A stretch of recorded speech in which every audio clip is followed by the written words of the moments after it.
responsibility of the upbringing of that child. You're going to have the task of guiding that child into manhood or into adulthood. And I believe that that experience in taking the child through school, life itself is a school. So your process as a parent is a continuous one up until death.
You may be seated.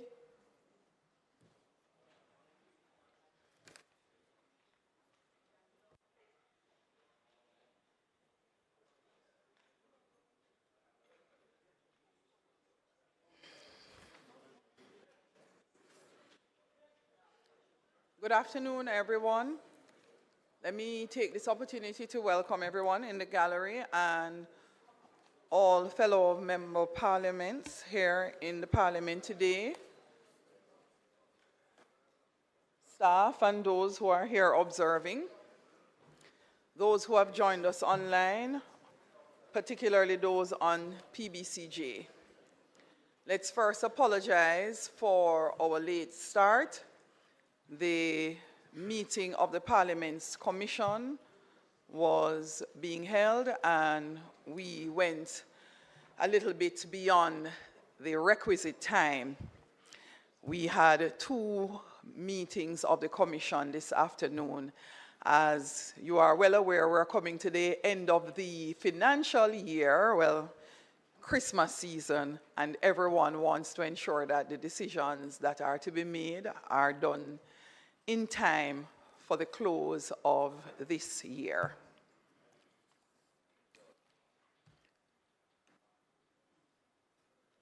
Yes, we sound very relaxed. Let's start with call of the roll, clerk, please.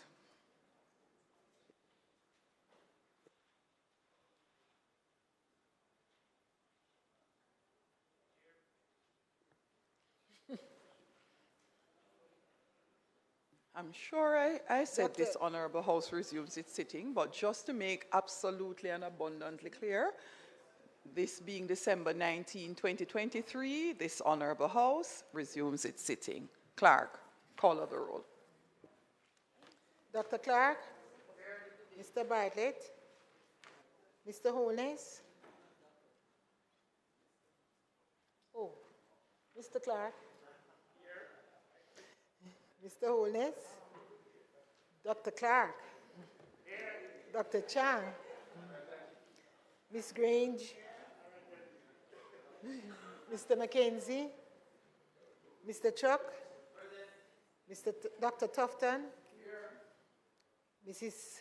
Williams, Mr. Vaz, Mrs. Malaufort, Mr. Charles, Mr. Green, Mr. Morgan, Mr. Warmington, Mr. Main,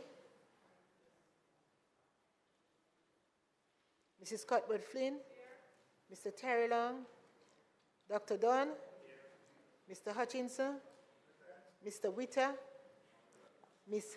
Smith, Mr. Davis,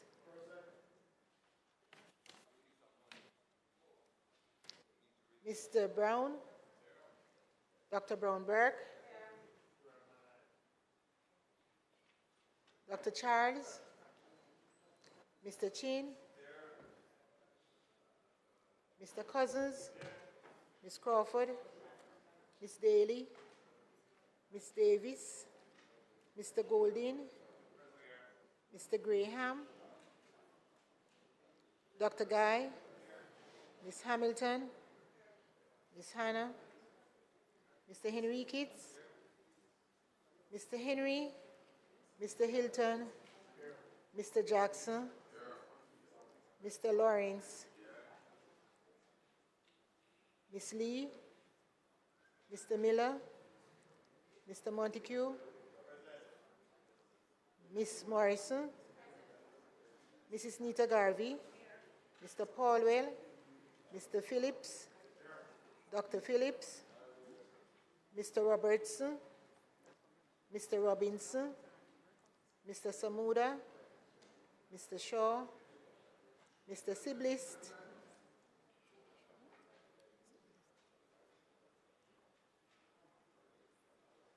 Mr. Slowly, Mrs. Vaz, Dr. Wheatley, Mr. Williams, Mr. Wilson, Mr. Wright, Minister Warmington, Minister Witter, Mr. Miller,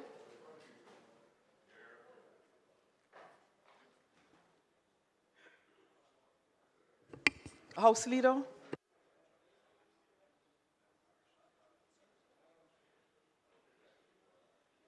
Madam Speaker, I'd just like to join you in welcoming members and to indicate, as a reinforcement of your own comments, that this, of course, being the last sitting, we didn't want to end on a note where, for the first time, for this entire session of the House, we would have started behind 2 o'clock. But I just want to re-emphasize to members that for all intents and purposes, we want to retain that record, and it was, in fact, House business that was being conducted, which detained us for the period that ran over 2 p.m. Madam Speaker, today we will have one statement by the Minister of Finance and the Public Service. And then, of course, the agenda for the day will flow. And at the closing, we will end, of course, with our usual felicitations across the floor. So may it please you, Madam Speaker. Thank you, House Leader. Would you be so kind as to take the podium? Podium.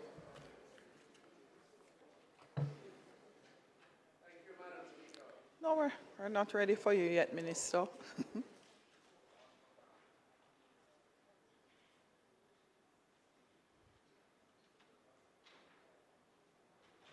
Let's welcome to his feet the Minister of Finance and Public Service.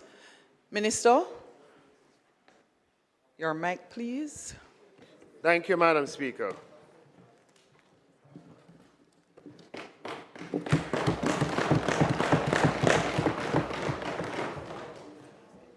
Madam Speaker, this statement is intended to provide a brief update on Jamaica's anti-money laundering, countering the financing of terrorism, otherwise referred to as AML-CFT compliance.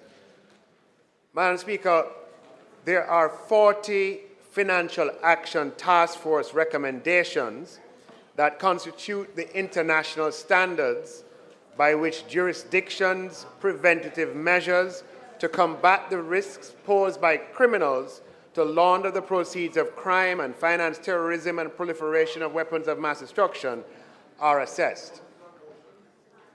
Jamaica's fourth round mutual evaluation, conducted in 2015 by the Caribbean Financial Action Task Force, CFATF, and published in 2017, concluded that Jamaica was compliant or largely compliant in only 17 of these FATF recommendations.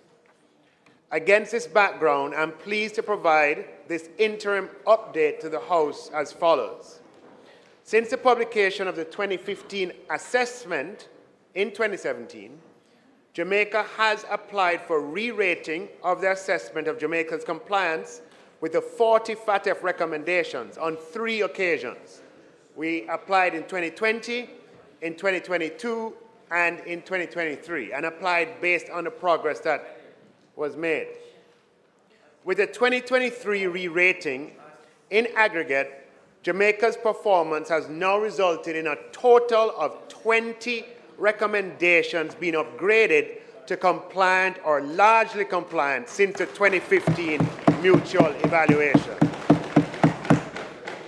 As such, Madam Speaker, what this means is that Jamaica is now compliant or largely compliant with 37 out of 40 FATF recommendations. This last round of re-rating, where Jamaica sought upgrades for 4 recommendations, were driven by 1, lawyers being brought under the AML-CFT framework with the February 9th, 2023 Privy Council ruling in favor of the government and the General Legal Counsel. The lawyers were the only outstanding designated non-financial business or profession, DNFPB, to be brought under Jamaica's AML-CFT framework, with the trust and corporate service providers having been brought under the framework in 2022.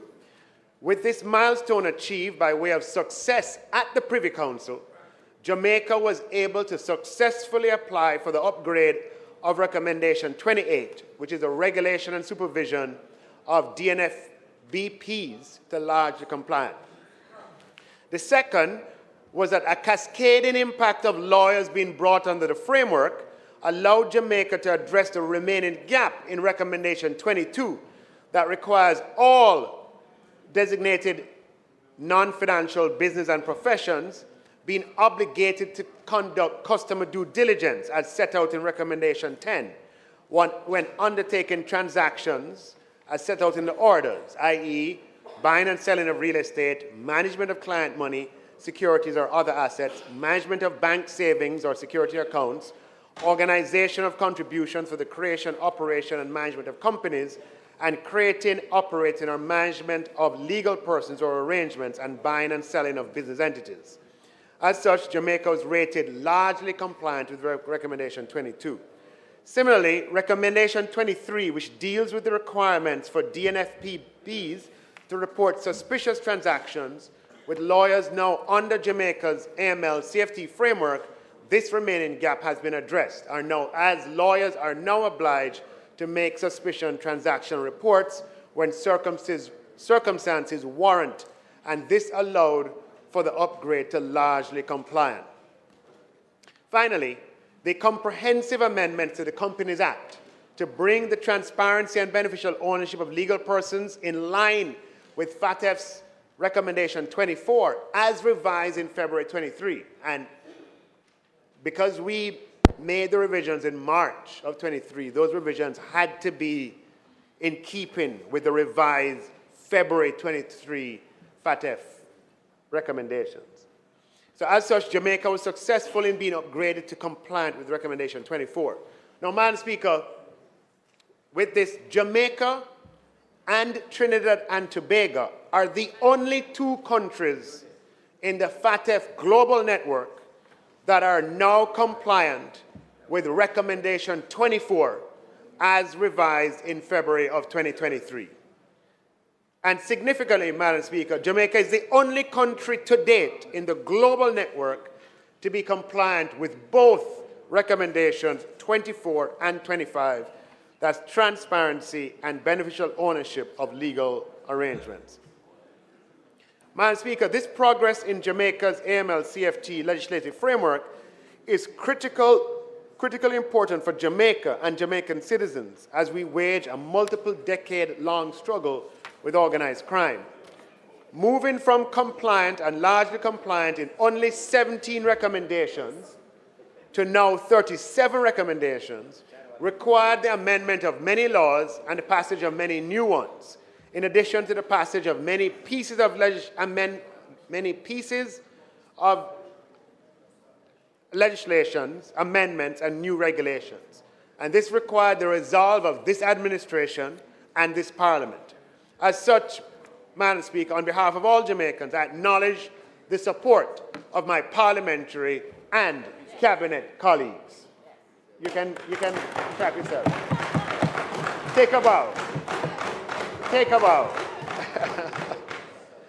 Madam Speaker, I'd also like to publicly express appreciation to the hard-working team represented on the National Anti-Money Laundering Committee, which consists of public officers from the Ministry of Finance, Bank of Jamaica, the FSC, FID, Customs Agency, TAJ, Companies Office, Department of Cooperative and Friendly Societies, the DPP, Ministry of Finance, the Ministry of Foreign Affairs, Ministry of National Security, Ministry of Justice, the Police Force, PICA, BGLC,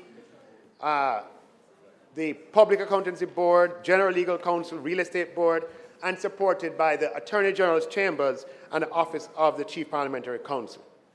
It is important to recognize Ms. Faith White and Mr. Frank Hall of the Attorney General's Chambers, who represented the Government of Jamaica at the Privy Council, and Mr. Alan Wood of the General Legal Counsel, who has been a staunch ally in the government's efforts to bring lawyers under the AML-CFT framework, and who joined with the government in successfully arguing the case before the Privy Council. I must also recognize the role of Jamaica's prime contact to CFATF, former Deputy Governor of the Central Bank, Maureen Sims, and to the NAMLAC Secretariat hosted at the BOJ.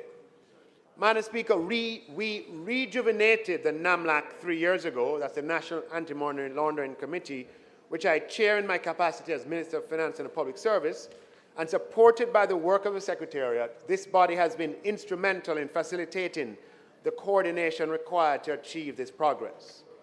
Finally, on this, Madam Speaker, Jamaica has now been elected to the Deputy Chairmanship of CFATF. Madam Speaker, with these encouraging results, Jamaica now has to quickly address the 3 remaining FATF recommendations in with which we are partially compliant. So we are compliant and largely compliant in 37 out of 40, and we have 3 left. Okay? And here are the 3. We can do it. The first one is targeted financial sanctions related to proliferation. Jamaica has promulgated regulations to treat with sanctions against the Democratic Republic of Korea, otherwise known as North Korea. The corresponding regulations to treat with sanctions for Iran are still outstanding. The Ministry of Foreign Affairs has advised that they're working on a second draft of regulations, having received extensive feedback from the Chief Parliamentary Council.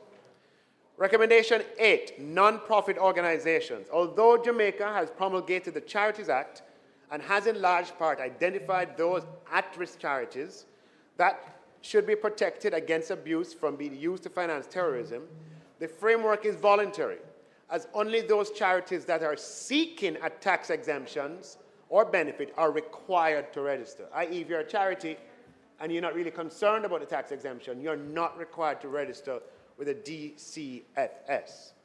So the Ministry of Industry, which is the regulator of charities, the Ministry of Industry, Investment and Commerce has started work to address this gap and has developed a discussion paper and drafted a cabinet submission that has been shared with stakeholders, including the Prime Contract Secretariat at the Bank of Jamaica, for comments. A meeting is to be scheduled to discuss the recommended proposal for a separate piece of legislation as against amending the Charities Act to make registration of non-profit organizations mandatory. The third thing we have to do is with respect to Regulation 15, new technologies. Jamaica was assessed as compliant with this recommendation in the 2015 mutual evaluation. However, since then, we have seen the advent of virtual assets and virtual asset providers, Bitcoin and all of the other tokens, as by way of example. Since Jamaica's framework has to date not specifically addressed the risk posed by virtual asset providers, Jamaica's rating was downgraded from compliant to partially compliant, which tells you, Madam Speaker, that this is a process that's always ongoing. We have to keep the fabric of our regulations in step with the advancements of the world and new technologies that can allow for the abuse of procedures and laws. The FSC, which is the current regulator for this sector, is spearheading the work to draft regulations to govern the virtual asset service provider sector. Madam Speaker, it's imperative that Jamaica swiftly addresses these 3 remaining pieces of legislation, as the window for getting them in place is very narrow. Jamaica's 5th round of mutual evaluation is scheduled for mid-2026. However, the date for submitting its own self-assessment of its own legal framework, of Jamaica's legal framework, against the 40 FATF recommendations is December 2025.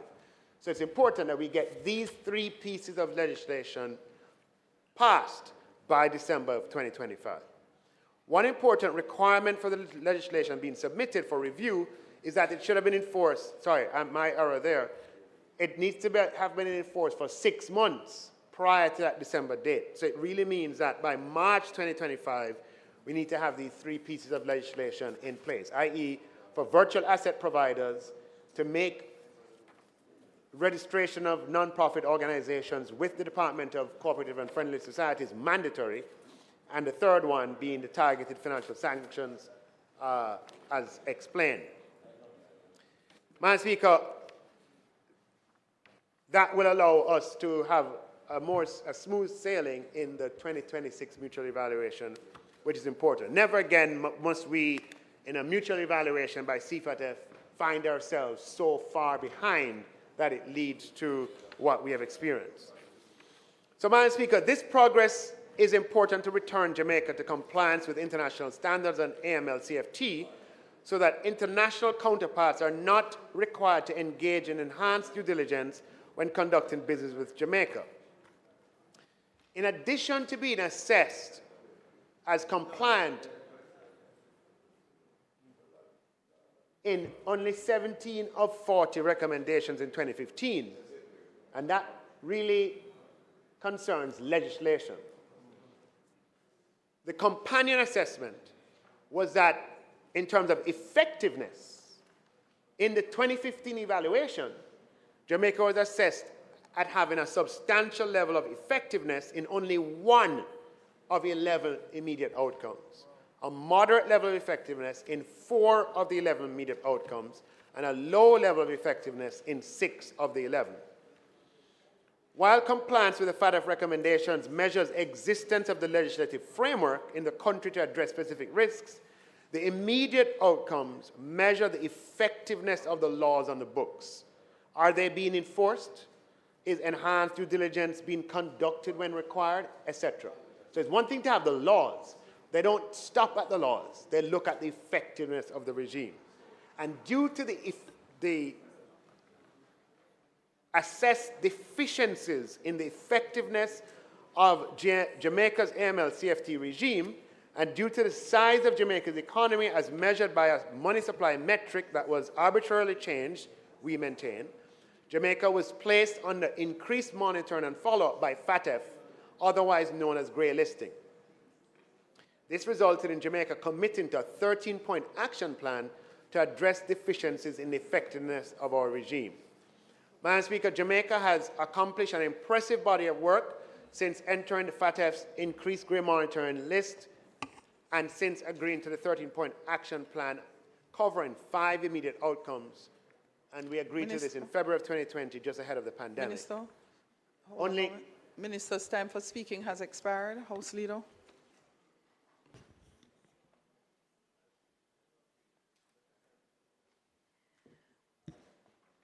Madam Speaker, I'm asking that the Minister be allowed to complete his presentation. He has advised me that it's a little difficult to indicate how soon he will complete because it's such a substantive matter, Madam Speaker, but I will ask initially for 10 minutes. You see, the opposition leader would have only given you 1 minute to complete.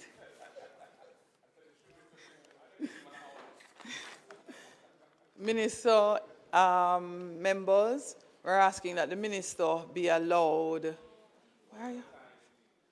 No more than 10 minutes to complete his presentation. Those in favor?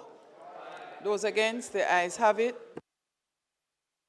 Thank you, Madam Speaker, for your generosity and the generosity of the House. I don't know about the leader of government business, though. No, I'm saying. So, only one area remains outstanding in our 13-point action plan. When I say meaning outstanding to be positively assessed. And that is the demonstration of the effectiveness of Jamaica's framework for transparency and beneficial ownership of legal persons.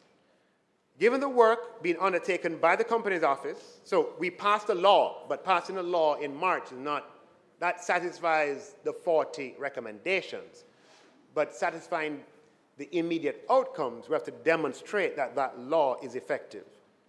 Madam Speaker, given the work being undertaken by the Companies Office of Jamaica and its parent ministry, the Ministry of Industry, Investment and Commerce, we are optimistic that Jamaica will clear the final hurdle by February 2024, when the FATF will determine if Jamaica has effectively implemented its framework for the transparency and beneficial ownership of legal persons, thus signaling the substantial completion of the agreed action plan.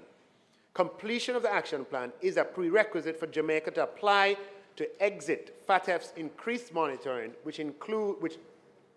and the process for that includes an on-site visit by FATF, so they'll come to Jamaica to confirm the sustainability of the measures taken under the action plan to enhance Jamaica's AML-CFT regime. Madam Speaker, in concluding, I want to reiterate thanks to members of both houses who have accommodated the passage of legislation to improve Jamaica's AML-CFT framework. We have gone from being compliant or largely compliant in 17 out of 40 recommendations to being compliant or largely compliant in 37 out of 40 recommendations.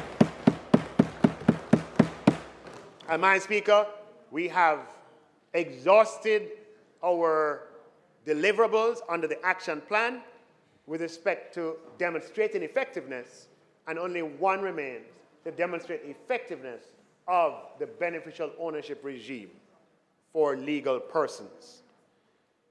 Madam Speaker, with the tremendous progress that we have made, it is important that we keep it up, as the international standards are always under review and will be updated from time to time, and we have to keep updated with them.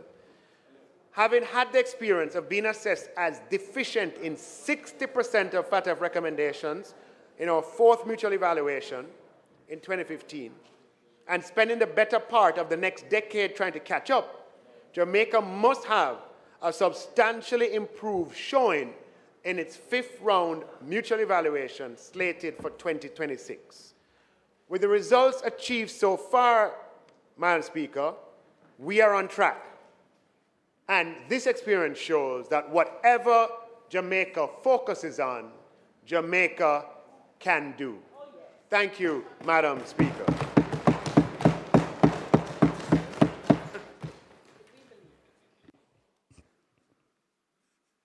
The opposition spokesperson, member from St. Andrew Southeastern. Thank you, Speaker. Minister, I have two sets of questions. On recommendation 7, it relates to two countries that I see here, Korea and Iran. Could you indicate the basis on which countries are placed in this category? And are there other countries outside of the two that are listed that we either are compliant with or not? Secondly, related to recommendation 8 and the non-profit organizations, and I would support the recommendation to ensure mandatory registration, but is there going to be mandatory reporting of the income, the expenditures of nonprofits. As you're aware, some of us in this House have some of those organizations affiliated to work that we do, and I think it's important for us to understand what the implications of the new regulations will be in relation to what all NGOs, all nonprofits will be required to do. So those are two specific questions I have.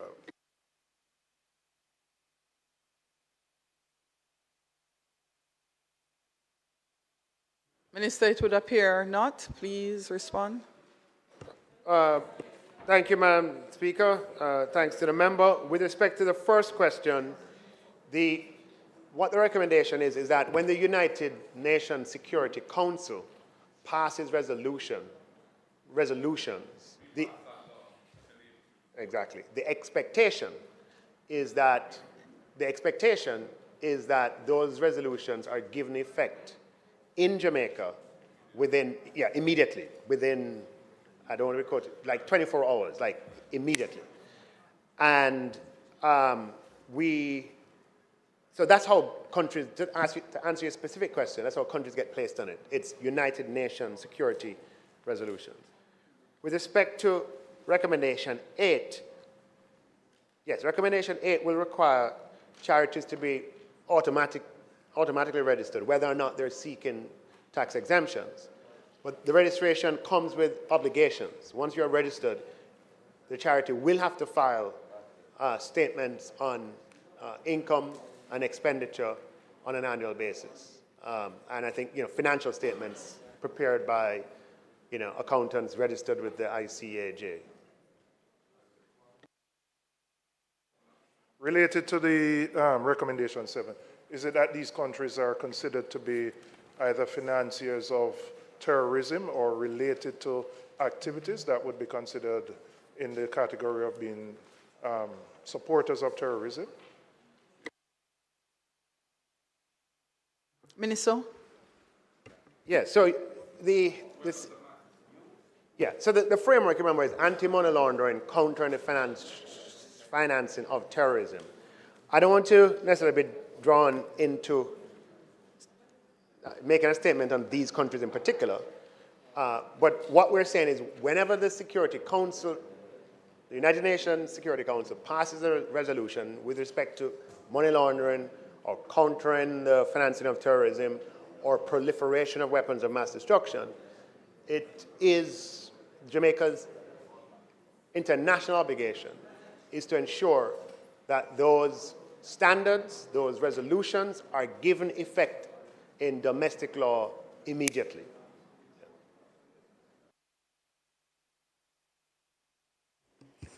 Thank you, Minister. Thank you, members.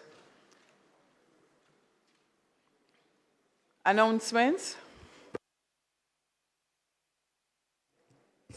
Announcements? Laid on the table of the House today are the following. The Integrity Commission total annual emoluments exempt from statutory declaration requirements order 2023 and its resolution under the Integrity Commission Act. The Integrity Commission's reports of investigation into concerns that the following employees of the Kingston and St. Andrew Municipal Corporation, KCMC, failed to submit their statutory declarations to the Integrity Commission for the years 2019, 2020, and 2021 in breach of the Integrity Commission Act.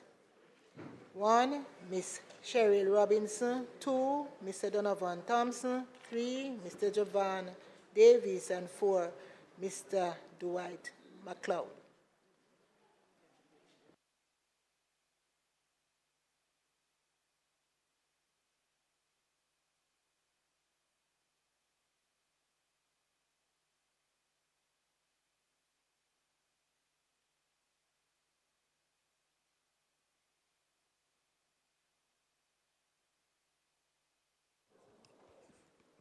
Bills brought from the Senate. Minister of Agriculture. Who doing it?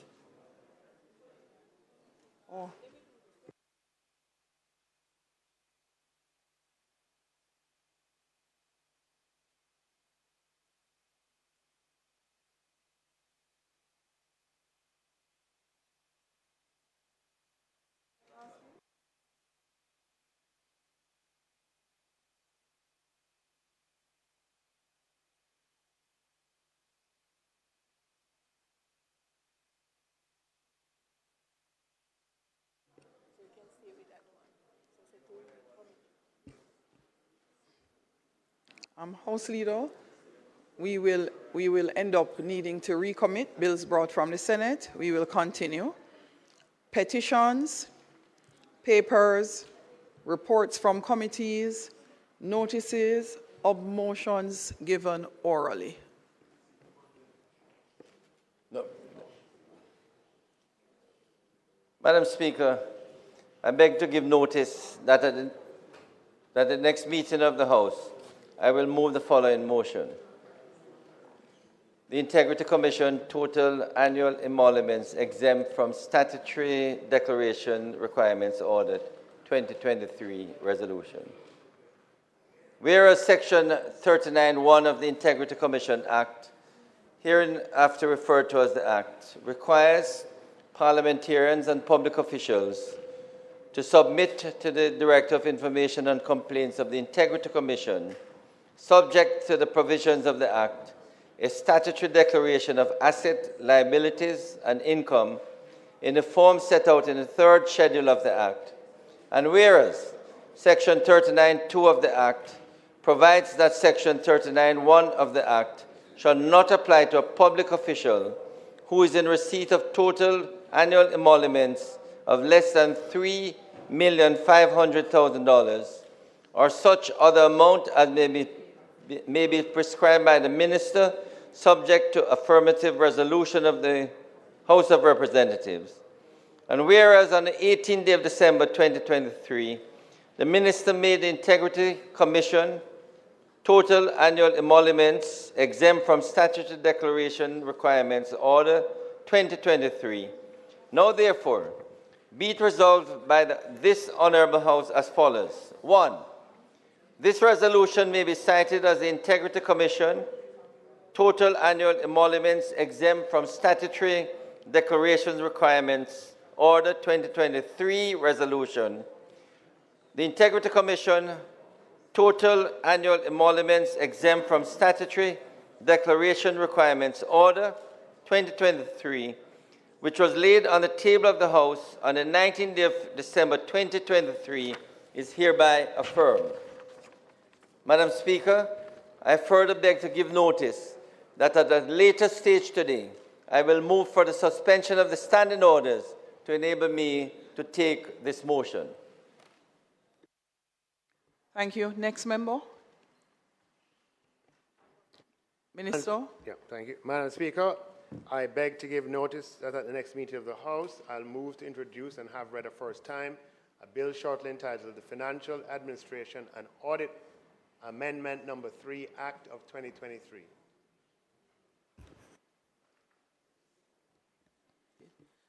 Madam Speaker. Next member. Madam Speaker, whereas there's a large and growing number... Member, would you be so kind as to hold? You have not yet had permission for your motion. Still doing a review. So could you turn your mic off? We're going to go first with the member minister who is on the agenda, and then member from St. Andrew West? Southwest. And we're just wrapping up member Jackson, the member from St. Catherine South. As you know, some review was required for aspects of your motion, and I'm trying to just complete before allowing you to take your seat, to stand. If, in fact, we are not complete, I will happily have a recommittal today so that your motion may be entered into the records. So, go ahead, Minister. Thank you, Madam Speaker. I beg to give notice that at the next meeting of the House, I will move, be it resolved that this Honourable House is desirous of reviewing the Domestic Violence Act, and notwithstanding Standing Order number 7(6) subsection 1, this Honourable House appoints a select committee comprising the following members. 1, Honourable Olivia Grange, Chair. Mr. Dwight Sibbles, Mr. Mika Davis, Honourable Marlene Malahoo Ford, Dr. Michelle Charles, Ms. Denise Daly, Dr. Angela Brown Burke. to sit jointly with a similar committee to be appointed by the Honorable Senate to conduct the statutory review of the Act and report its findings to this House. Madam Speaker, I further beg to give notice that at a later stage today, I will move for the suspension of the standing orders to enable me to take the motion. Thank you, Madam Speaker. Member from St. Andrew Southwest. Thank you, Madam Speaker.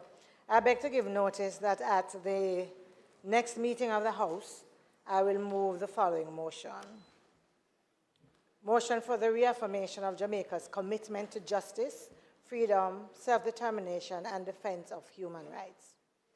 Whereas Jamaica has been a member of the United Nations since its independence in 1962, and whereas since taking its seat at the UN General Assembly, hereinafter referred to as the General Assembly, Jamaica, under succeeding administrations, did so with its heritage of a strong commitment to human rights, equality, self-determination, and justice for all peoples, embodied in its motto, out of many, one people. And whereas in the exercise of its right to speak as a nation-state, Jamaica, at the General Assembly, has fearlessly done so in favor of justice, freedom, self-determination, and human rights of peoples of all color, creed, and religion with relentless consistency, thereby recording its vote in the General Assembly on the right side of history on each occasion.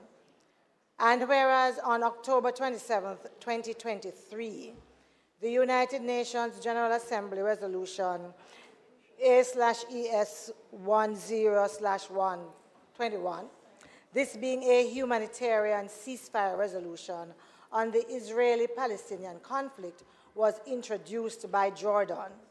And whereas the resolution calls for, in quotes, immediate, durable, and sustained humanitarian truce leading to a cessation of hostilities, end of quote, and condemns, in quotes, all acts of violence aimed at Palestinian and Israeli civilians, end of quote, and demands that all parties immediately and fully comply with their obligations under international law, among other things. And whereas the General Assembly voted, with Jamaica recorded as being absent for the vote, and whereas October 2023 marks the first time Jamaica failed to vote for justice, freedom, self-determination, and human rights since taking its seat at the UN. And whereas Jamaica, not being present for the vote and having no vote recorded, has damaged its prestige and image in the rest of the world, be it resolved that this Honorable House of Representatives reaffirms Jamaica's irrevocable opposition to apartheid, racial discrimination, and its fearless and relentless commitment to justice, freedom, self-determination, and human rights of peoples of all color, creed, and religion, and joins the call for an immediate ceasefire in Gaza in respect of the human rights of the Palestinian citizens. And be it resolved that this Honorable House affirms Israel's right to exist and also recognizes the right of the Palestinians to self-determination and to defend themselves in accordance with UN resolutions 3236, 3743 of 1982, and 3314. And be it resolved that this Honorable House calls on the government of Israel and Palestine to immediately enter negotiations leading to a peaceful withdrawal of Israel from all occupied Palestinian territories in compliance with all the resolutions of the United Nations, including this which calls for a ceasefire in the Gaza conflict. And be it further resolved that the nation of Jamaica recognizes the state of Palestine as a sovereign nation with sovereignty over the internationally recognized Palestinian territories as per the 1967 UN recognized borders to include the West Bank, East Jerusalem, and the Gaza Strip.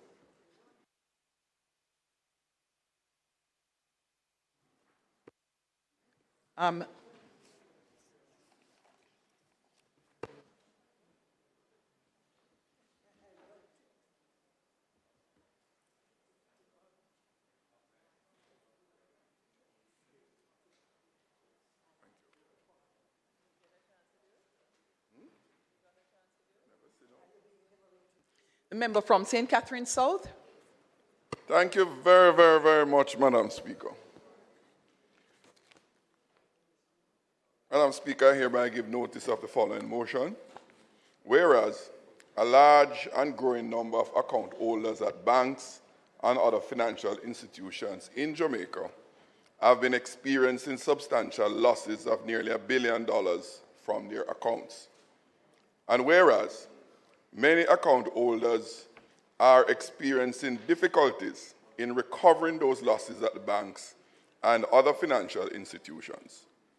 And whereas, in many instances where the reported losses or portions thereof are returned to their accounts after many months, during such period of severe hardships are experienced by such persons. And whereas the Banking Services Act of 2014, under Section 36, states that every director, officer, and key employee of a licensee shall, in the discharge of his functions, act honestly and in good faith in the best interest of the licensee and for the protection of depositors' funds. And B, where exercise the care, diligence, and skill that a reasonably prudent director, officer, or key employee would exercise in similar circumstances. And whereas all banks and other financial institutions in Jamaica have sought to discourage and reduce services inside the banking halls and have been encouraging the use of automated teller machines or their equivalent outside their facilities. And whereas many banks have elected to close many of their branches across the country, and whereas most government and private sector employees can only access their salaries from designated bank accounts to meet their day-to-day expenses and other financial obligations. And whereas many of the automated teller machines or their equivalent regularly malfunction, causing inconvenience, difficulties, and hardships to account holders. Be it resolved that the Economy and Production Committee of the House of Representatives convenes a meeting with the relevant representatives of the Bank of Jamaica to investigate the magnitude of the losses to account holders, banks, and other financial institutions, and with a view to determining what steps can be taken in an effort to mitigate the negative impact on account holders of the licensees of the Bank of Jamaica, and that the committee convenes meeting on this motion within 40 days of the motion being referred to the committee. Be it further resolved that the BOJ establishes minimum service standards for the operations of the automated teller machines or their equivalent by its licensees with accompanying sanctions where none currently exist. I thank you, Madam Speaker. Thank you, members.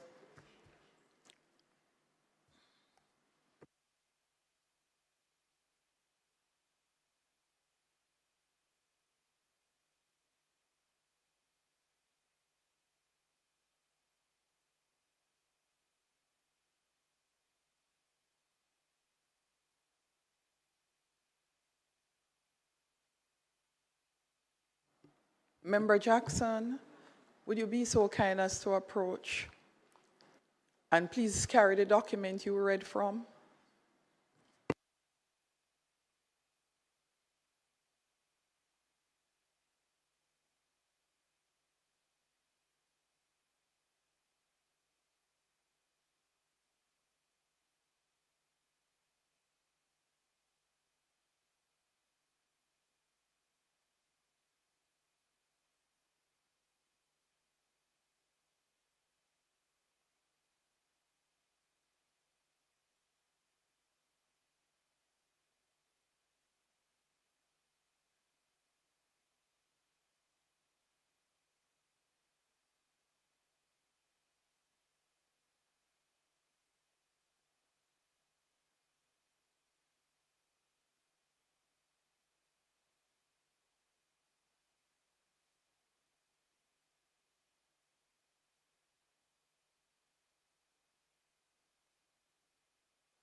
House, just for your information, the motion has to be read exactly as approved, written and approved.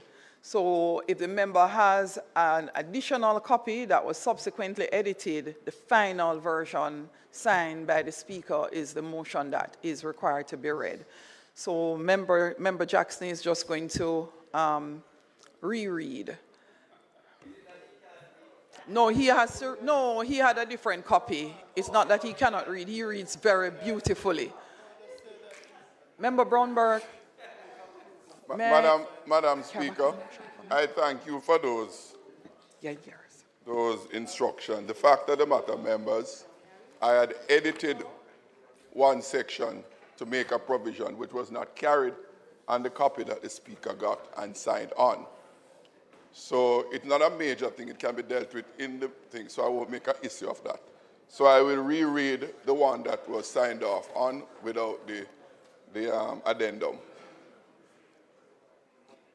Madam Speaker, the motion reads, whereas a large and growing number of account holders at banks and other financial institutions in Jamaica have been experiencing substantial losses of near $1 billion from their accounts.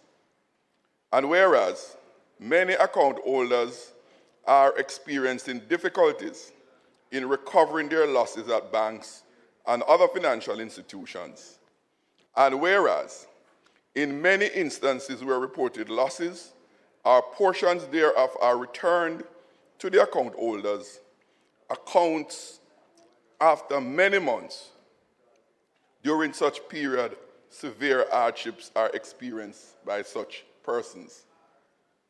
And whereas the Banking Services Act of 2014 under Section 36 states, quote, every director, officer, and key employee of a licensee shall, in discharge of his functions, A, act honestly and in good faith in the best interest of the licensee and for the protection of depositors' funds, and B, exercise the care, diligence, and skill that a reasonably prudent director, officer, or key employee would exercise in similar circumstances.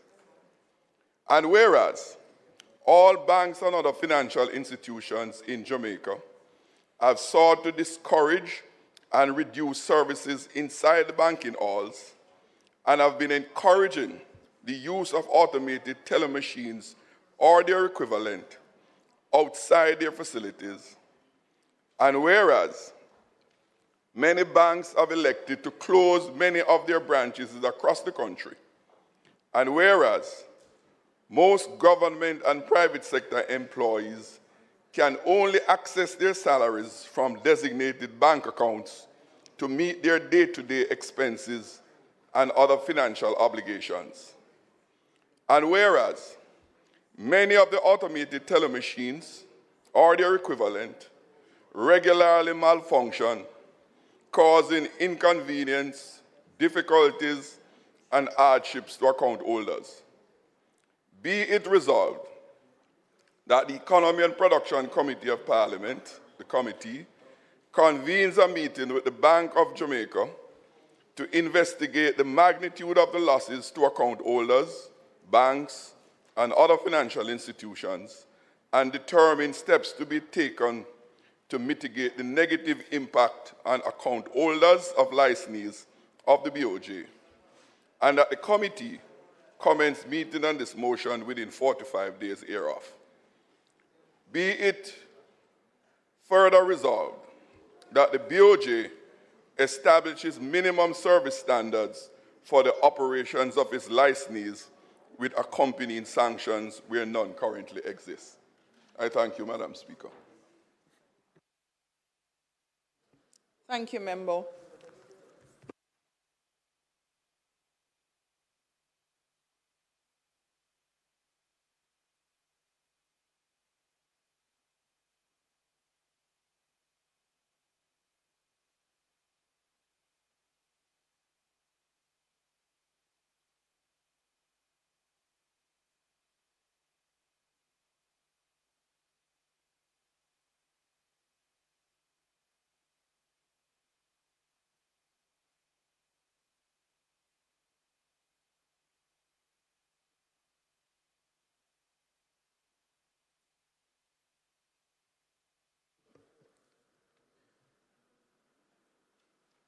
Questions and answers to questions? House Leader. Yes, thank you, Madam Speaker. I now ask for recommittal of the item bills brought from the Senate. Members, the question is that we recommit bills brought from the Senate. Those in favor? Those against? The ayes have it. Minister of Agriculture, Mining, Agriculture and Fisheries. You're here? All right, we are see the clerk will read first. The following is a message from the President of the Senate. To the Honorable House of Representatives, I have the honor to advise the Honorable House of Representatives that on the 15th day of December 2023, the bill entitled An Act to Amend the Public Debt Management Act to borrow monies for pre-investment project planning and development activities and for connected matters was passed in the Senate without amendment. Also, I have the honor to advise the Honorable House of Representatives that on the 15th day of December 2023, a bill entitled An Act to Amend the Agricultural Produce Act was passed in the Honorable Senate with 8 amendments for which the Senate desires the concurrence of the Honorable House. And the amendments have been circulated, but I'll read them into Hansard. In Clause 3, Section 2A, 2A is amended by deleting the word owned and substituting therefore the words owned or occupied. Clause 3, Section 2A2 is amended by deleting paragraphs C and substitute and renumbering paragraph D as paragraph C. Also in Clause 3, Section 2B, 2A is amended by deleting the word owned and substituting therefore the words owned or occupied. Clause 22, Section 11 is amended by deleting the word inspector and substituting therefore the words Chief Inspector of Produce. Clause 24, Section 23(1) is amended by A, renumbering paragraph M as paragraph N, and B, substituting therefore the following as paragraph M. And M should read the removal or addition of any article of agriculture produced from the 3rd, 4th, or 5th schedule. Signed, Thomas Tavares Finsnow, JCD, KCJP, President of the Senate.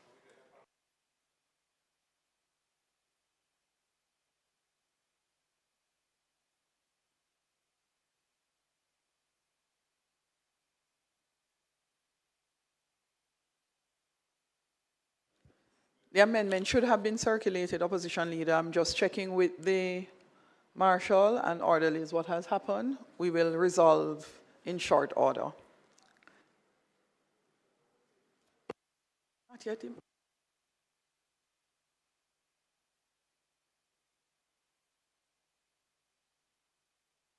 Minister, the copies of the amendments apparently have not been circulated as we thought they were. Just hold a moment. Do you have any extra copies there with you?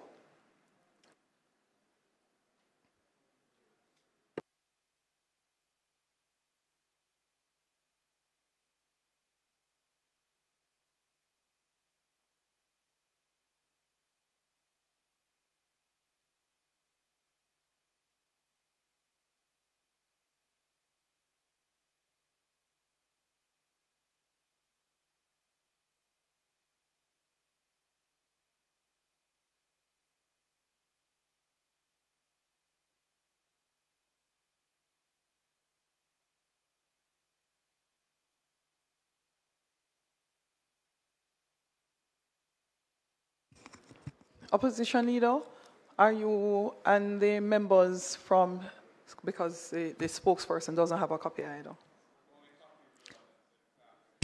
I am aware, so I wanted to ask whether or not you're comfortable with the minister proceeding or... Minister, we're just going to continue the agenda until the documents come and then we will recommit.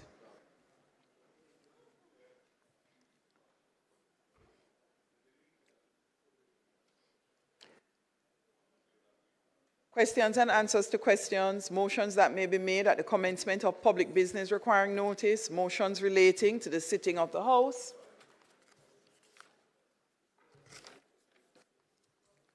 Motions for leave to introduce bills. Presentation of bills without leave of the House first obtained. Public business, House Leader. House Leader. Thank you, Madam Speaker. House Leader, you can understand. Former House Leader heard House Leader and he said, I'm ready. So, Madam Speaker, I will use the opportunity to the naming of the Joint Select Committee to review. It's okay.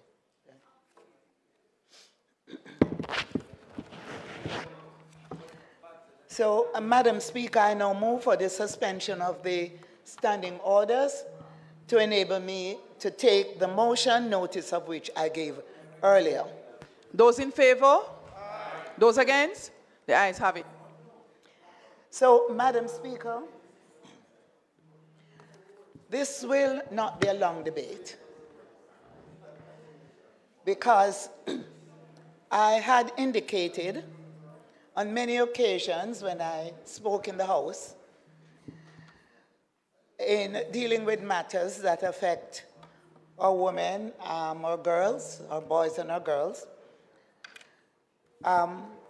regarding the Joint Select Committee being established to do a full review of the Domestic Violence Act.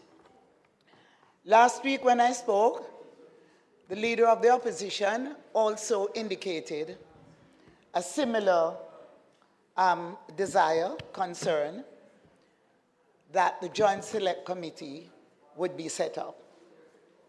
I thought I was being preempted somewhat by the Leader of the Opposition, but we are at one in this. So it's not a matter of a one-upmanship or a one-woman-manship, right? But just to say that I'm happy at this time that I'm in a position to name the Joint Select Committee, and I've had full cooperation from the opposition, where they have indicated their members. And I was looking at the report from the 2017 Joint Select Committee, and the number of persons who are now sitting, who will be sitting on this Joint Select Committee to review the Domestic Violence Act were members of the Joint Select Committee, including the Leader of the Opposition at the time. You were, yes, you were a member of that Joint Select Committee. You remember? He remembers. So, at that Joint Select Committee, concerns were raised about the need to strengthen the institutional framework and arrangements for the more effective operation of the Act. And so we intend to do a full review.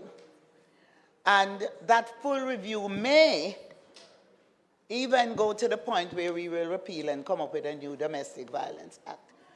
But I'm satisfied that the membership is an excellent team, and we will follow the processes we always do when we have Joint Select Committees. And I am very pleased today to ask that this motion would not need a long debate. I invite other members to make their contribution, after which I will conclude. Thank you, Madam Speaker. Minister, the House is a little bit confused, which is why Member Hannah came up. So look back at the agenda for public business. I think instead we should have there the discussion would be just on the domestic.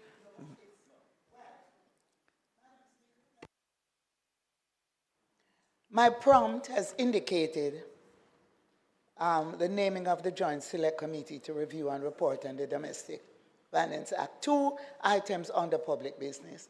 That is what my... So here is a challenge, Minister. It should not have said 2023.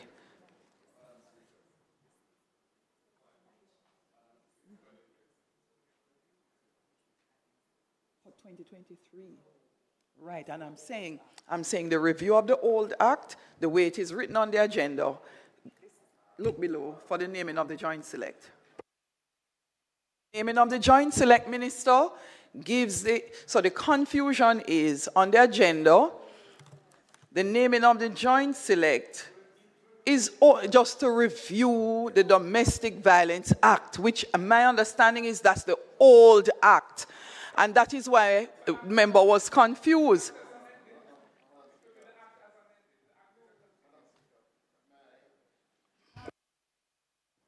My understanding is that the minister intends to close the debate that was started last week on the Domestic Violence Act.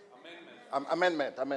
And that subsequent to that, a joint select committee which has been named now to review the whole thing, the entire act, as amended.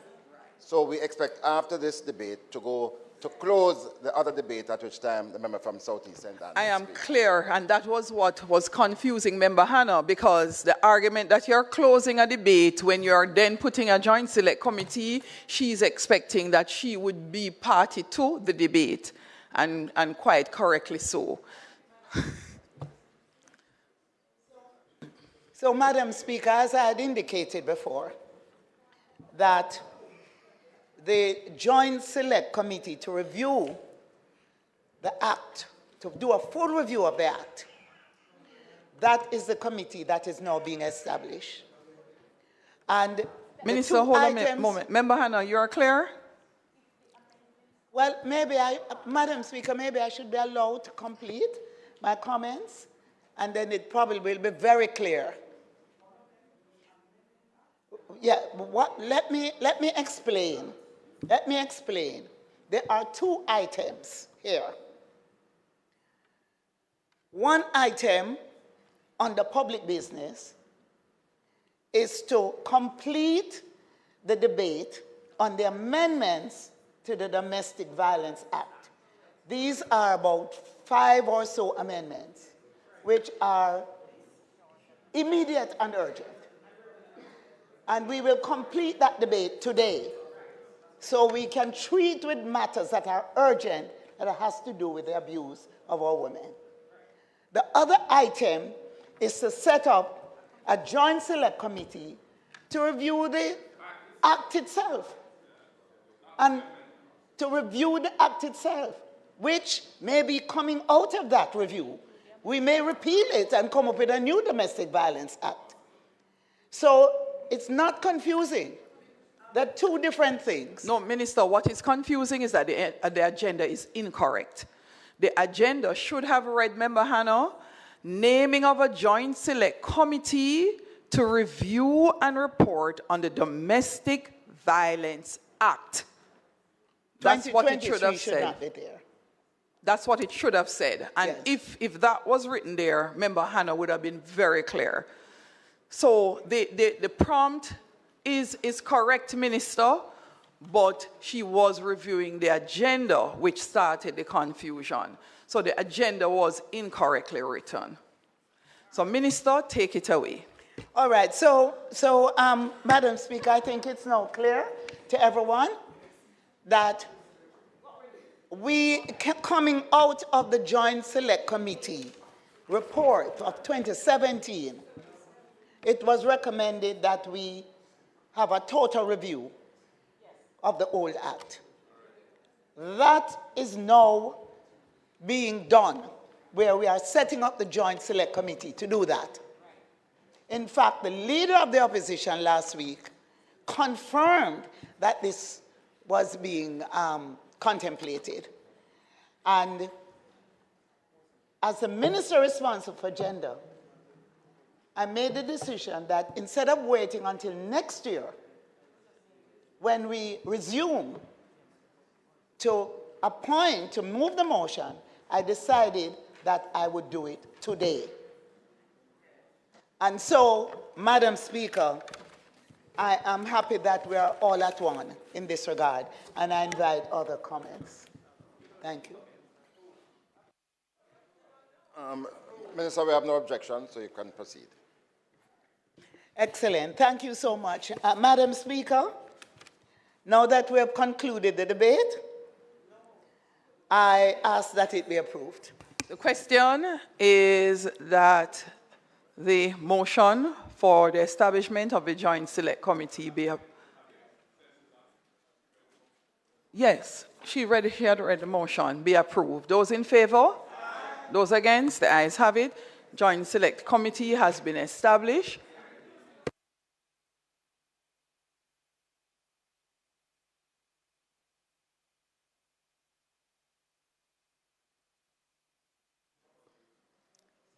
Minister, you will now we'll do the same and just close because I know it is not as tidy as we would want it. So, Minister, once again, so we have closed on a joint select. In respect of the debate, are you closed? Are there any more comments? Any more speakers? Madam Speaker, just for clarity, what am I speaking on the debate now, the amendments on the debate? And I apologize for my what appears to be humor, because this is not a laughing matter. But it certainly is. I think sometimes all of us come here and we get caught up in the procedural aspects and forget the gravamen. But I thought it was important, Minister, that those of us who have had to deal with, even in our constituencies, women from time to time, and men, who go through gender-based violence and domestic violence, lends their support to the bill, whether it will be this bill with the amendments or other bills. Madam Speaker, I crave your indulgence because one of the things that the current bill says, and the amendments that were brought forward suggests, is that other people can bring forward a report on those who have been abused. I remember some time ago, there was, maybe a couple of years ago, there was a video that came across my social media feeds. And a woman was being beaten severely by what appeared to be her intimate partner in the middle of a community square with a rock in her face. And she didn't move. She was being held very firmly by him and being beaten in her face. And a lot of us had outrage, Minister. And I found at the time she was DSP Novelet Grant and asked if we could identify or find the community where this young woman was. We invariably found her, and counselors went in, the police went in, and the lady decided, it was a young woman, she decided not to press charges. And the reason why she did not press charges is, I think the counselors presumed that she was afraid, she was being victimized for so long that I don't think she understood the difference between physical abuse, love, support, and whether or not there was a thin line between, boy, if him not lick me, him not love me. And I found as a representative, and certainly as a Jamaican, that the narrative between some women and some men in intimate partnerships is just a little slap, or if him not lick me, him not love me, or just go on, man, it's just, I do it because I love you. I slap you because I love you. And these are serious situations. And domestic violence in Jamaica doesn't discriminate. It comes in all forms. And if you look at the data, 1 in every 4 women report, Madam Speaker, that they have been subjected to intimate partner violence. Nearly 50% of our women between the ages of 15 to 24 say that they have been coerced into sex for the first time. And so if you have this kind of situation permeating the society, you realize that there is maybe a culture of abuse, whether sexual or physical abuse in our country. This is why the bill is so important and why the bill has to have teeth. But Minister, it has to have teeth on several levels, because while it is important for persons to be able to report if someone else is being abused, and the fines are harsher, and the police have a responsibility. If the person who is being abused has nowhere else to go, that is a problem. And so in my contribution to this part of the debate, and I'm not sure what the Joint Select Committee will come up with, but certainly for this part of the debate, is the entire country has to buttress itself around how to take care of persons who suffer at the expense of violence in their domestic situation. So that you don't have a situation where a mechanic murders their girlfriend and goes back to work, or a wife gets beheaded, or the parents of a young woman from Teachers College, a recent graduate or a teacher, says that they were warning their daughter and then the child ends up dead. It's a kind of situation that we talk about too many times. And so, Minister, I'm supportive of the bill, but I want to see this bill buttressed by all the other infrastructure. I know in particular that your ministry had designed one place of shelter for women who experience violence, but it can't only be one. So, Madam Speaker, if we are really serious about making this bill well, the bill will be implemented at some point, but if we're making sure that once this bill has teeth, that our women are comfortable at all levels, that if they make a report, or if someone else makes a report, or if a man makes a report, because this might sound like tongue-in-cheek, but there was one of our colleagues who made a report in here that the woman was actually beating him, and when the surveillance camera picked it up, it was actually the other way around. I won't call the person's name or the constituency, but we all know who it is. But in the same way, when a young man was thought that he was being given bun at UWI, him take the iron and burn up his girlfriend on the campus and tied her up for days.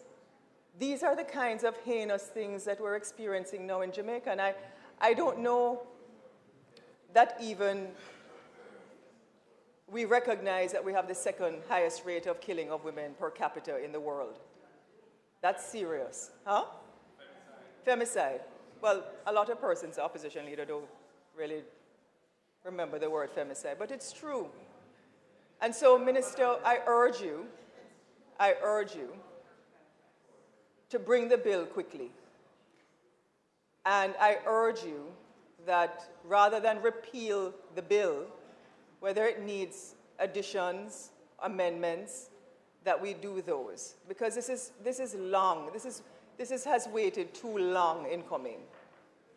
And so, Madam Speaker, while we support the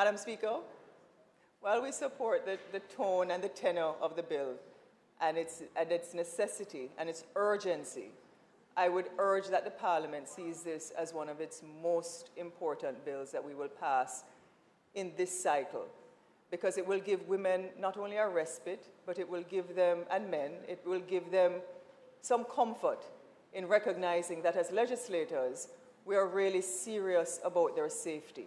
And that if they don't feel they have anybody else that they can turn to as a victim of abuse, they can turn to the law. So, Madam Speaker, with those few words, I support the bill, Minister, and I urge that you get it done very quickly. Thank you. Thank you, Member. The member from St. Andrew West Rural. Thank you, Madam Speaker. I also stand in support of the amendment of this bill. As you heard my colleague mentioning some statistics, those are real. Our Jamaican women, according to the United Nations, our Jamaican women are the second on the list of those most likely to be intentionally killed, mostly by a partner. And also the statistics showed that last year, Madam Speaker, nearly 2,500 males reported domestic violence cases to the DVICs. And on the female side, we had over 6,221 reports, which brings that total to approximately 8,714 of the total recorded, and that's just recorded. These are just people who actually recorded. There's so many, this was in 2022, who do not report domestic violence because of fear, because of many different reasons. And we all know that domestic violence can have a profound effect on an individual. This scar lasts a lifetime. You know, again, we know that in Jamaica, we have heard from time to time persons saying, and as my colleague said, you know, if he's not hitting you, he doesn't love you. And it is a culture, we must get out of that. We have to bring more into focus what domestic violence can do, what it is doing to our country, and seeing the data that 1 in 3 persons in Jamaica experience gender-based violence, we have to pay close attention.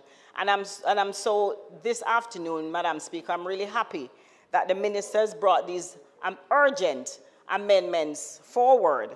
I'm particularly, you know, happy about the fines. You know, for too long, we've seen so many of our, you know, acts, legislation that's still on the books with a meager fine. And so it's almost, people look at us as if we're not taking, as legislators, the seriousness of what is happening in our country. And so I'm particularly happy that the fine of what used to be $10,000, a meager amount of money, $10,000, will be moved to $1 million. And also, as far as jail time, we will see more of a jail time for persons who, you know, commit these kinds of violent acts. I am also excited about Section 2B, where persons, and as my colleagues also mentioned, that other persons, a third party, can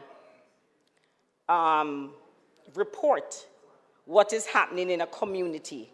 I think for most of us, I know I've actually witnessed, you know, persons being beaten. Your next door neighbor, they might be afraid to make a report. As members of parliament, I know that most of us have had persons, especially women, the women are more, you know, they're going to confide in us more to come and tell us about a beating that's happening in the constituency, in their home. They are afraid of reporting. They might not have the means to leave. You know, they're dependent on that spouse, that person that they're living with. And so I am happy about this third-party clause so that persons can actually speak on their behalf to tell the police and to make that report as to what is happening. And so I will also urge my constituents, and you know, we know that we still don't have enough domestic violence, we don't have enough shelters. And I know that the minister, you'll be working very hard to get more shelters, because if it is that we're asking our constituents to speak up about domestic violence, many times they have nowhere to go. They don't have the means. And so we have to make sure that we're providing that kind of support. And, you know, my colleague, she mentioned about possibly one person in here. I'm sure there's not just one person in here, but there are possibly many persons in our parliament who have possibly put their hands on a woman. And I would urge for us to desist from that. And I would urge our women also that loving a person, if a person loves you, they will not put their hands on you. It is just that simple. That is not love. And so I would urge my fellow Jamaicans that if someone is hitting you, they do not love you. Report it to the police and get help. There is a helpline. There is a helpline to reach out to, and I would, tell my constituents to make sure, come to me or to reach out to the helpline. And so, Madam Speaker and Minister, I look forward to the Joint Select Committee to see this bill amended in full and to put the proper things in place to make sure that our women and our men are protected. I thank you.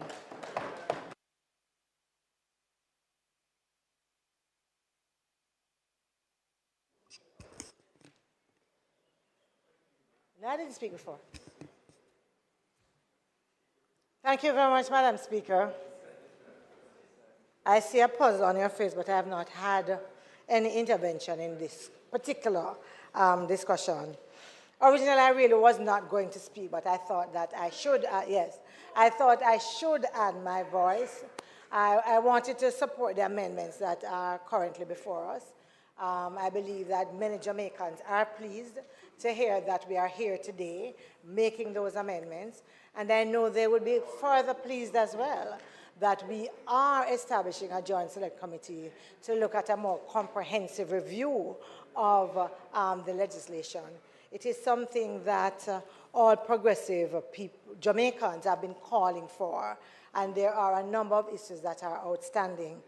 Madam Speaker, one of the things that I would want to make sure we remember, in all of what we do, we always still seem to be behind with the kind of public education that is required for the specific legislation. We also don't do well at post-implementation review so that we can see the gaps based on experience, and so that that can also identify some of the changes that we want to make. And I'm hoping that as we move forward with the issue of domestic violence being as serious and as critical as it is, that these are some of the things that we'll make sure we look at as we go forward. Thank you. Thank you. Minister? Minister?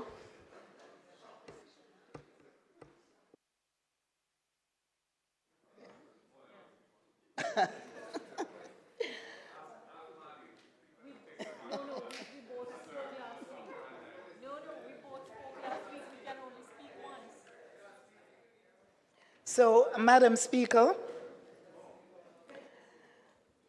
I really want to thank the members of this House for the support, and I also want to thank the technical team that fall under the direction of the Ministry and Minister of Justice, as well as the Minister of Constitutional and Legal Reform. And just to say that in wrapping up our discussions, I also want to thank the Jamaica Constabulary Force, which has been doing an excellent job in assisting in creating what we call the pathway, a seamless approach in government in treating with domestic violence and in assisting survivors as well as victims. The Spotlight Initiative program, which has given us a lot of support, financial and institutional support, closed off a couple days ago. And I was really happy to join my colleague minister, the Deputy Prime Minister, in launching the domestic violence entity that treated with the program where survivors will now have a safe space and a private space at the police stations where they can report and they can feel safe in making those reports.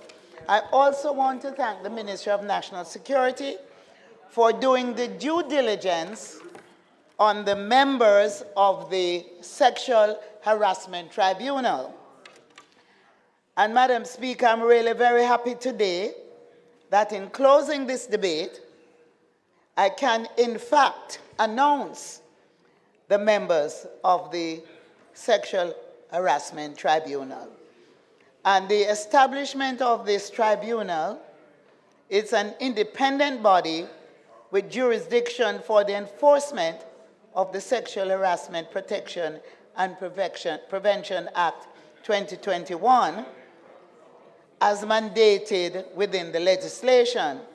And this tribunal is to be comprised of members who are considered to be fit for appointment based on defined eligibility criteria, including the possession of qualifications and experience which suitably demonstrates their capacity to effectively manage the dispute resolution process. And so, Madam Speaker, I'm pleased to announce to this Honorable House that the Ministry of National Security has provided a favorable response to my request, refit and proper vetting.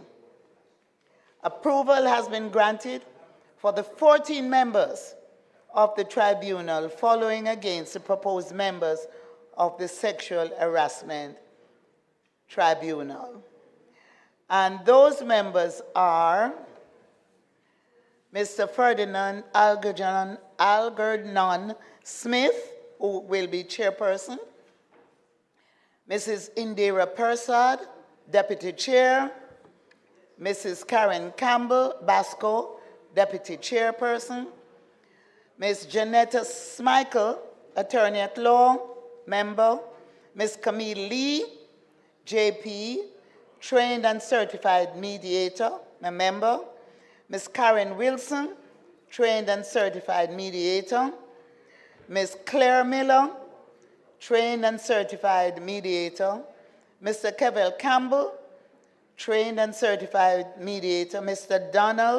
Danny Roberts, member, Mrs. Debbie Ann Brown Salmon, member, Ms. Shanique Clacken, member, Reverend Devon Dick, member, Ms. Kadria Folks, member, and Mr. Junior Latibadir, member. These persons will comprise the Sexual Harassment Tribunal. Madam Speaker, I want to thank these individuals for agreeing to serve, and I would ask the House to show their appreciation. So, Madam Speaker, as we close out, I want to indicate that we have come a long way. And through the Spotlight Initiative Partnership, we were able to establish the Sexual Harassment Act. We were able to train persons who would support the structure. We were able to establish 2 shelters. Pardon?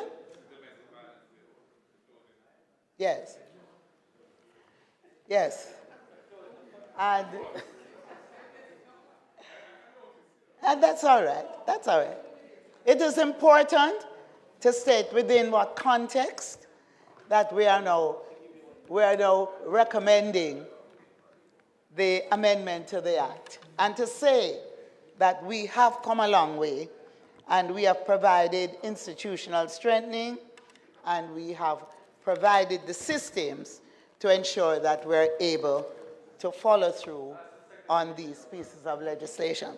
So in wrapping up our discussions, let's reflect on the essence of the Act to amend the Domestic Violence Act 1996. Today, we have traversed the landscape of justice and societal evolution with a view to making a difference in the lives of our sisters and brothers who are affected by the scourge of domestic violence. It's in high places as well as it is at the grassroots level. And we must be mindful how we conduct ourselves and how we ensure that those around us do not abuse our women, our girls, our boys, and even our men. This is indeed a watershed moment, and an affirmation of our commitment to compassion, resilience, and responsiveness, which are critical to achieve gender equality, equity, and social justice.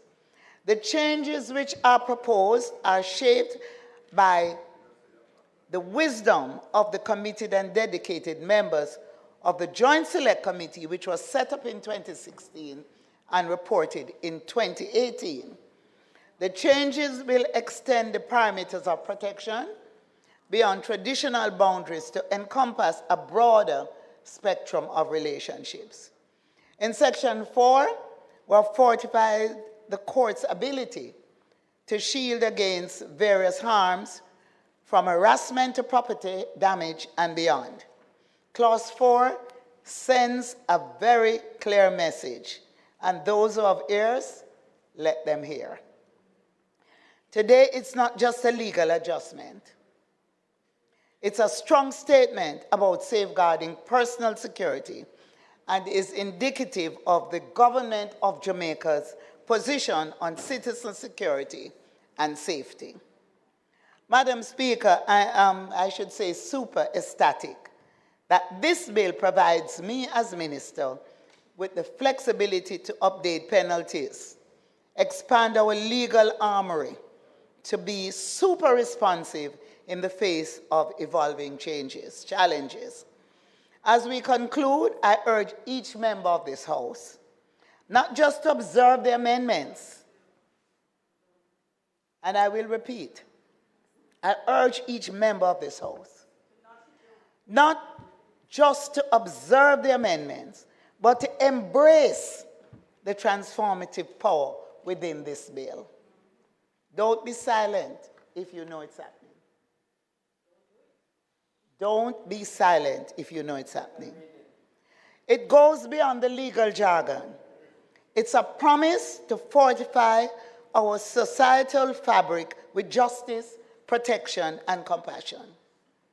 Let this bill be a beacon, guiding us towards a future where the shadows of domestic violence are replaced by the resounding chorus of protection, empathy, and unwavering commitment.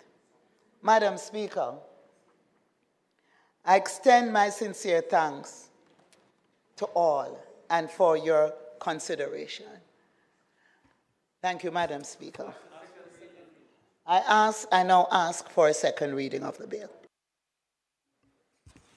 Question is, the bill be read a second time? Those in favor? Those against? The ayes have it. Clerk.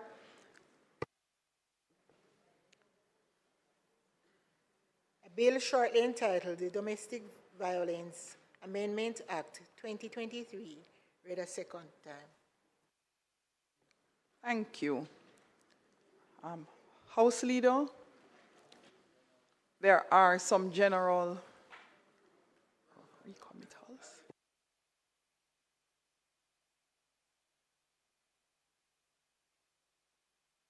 I'm going to take committee here, if that is okay with the members.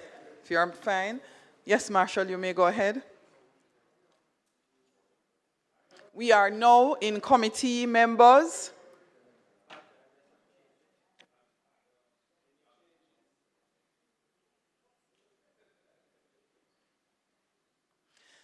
The House now resolves itself into a committee of the whole House to consider the bill clause by clause. Minister, would you be so kind as to guide? Madam Speaker, I beg to suggest that the clauses be taken en bloc.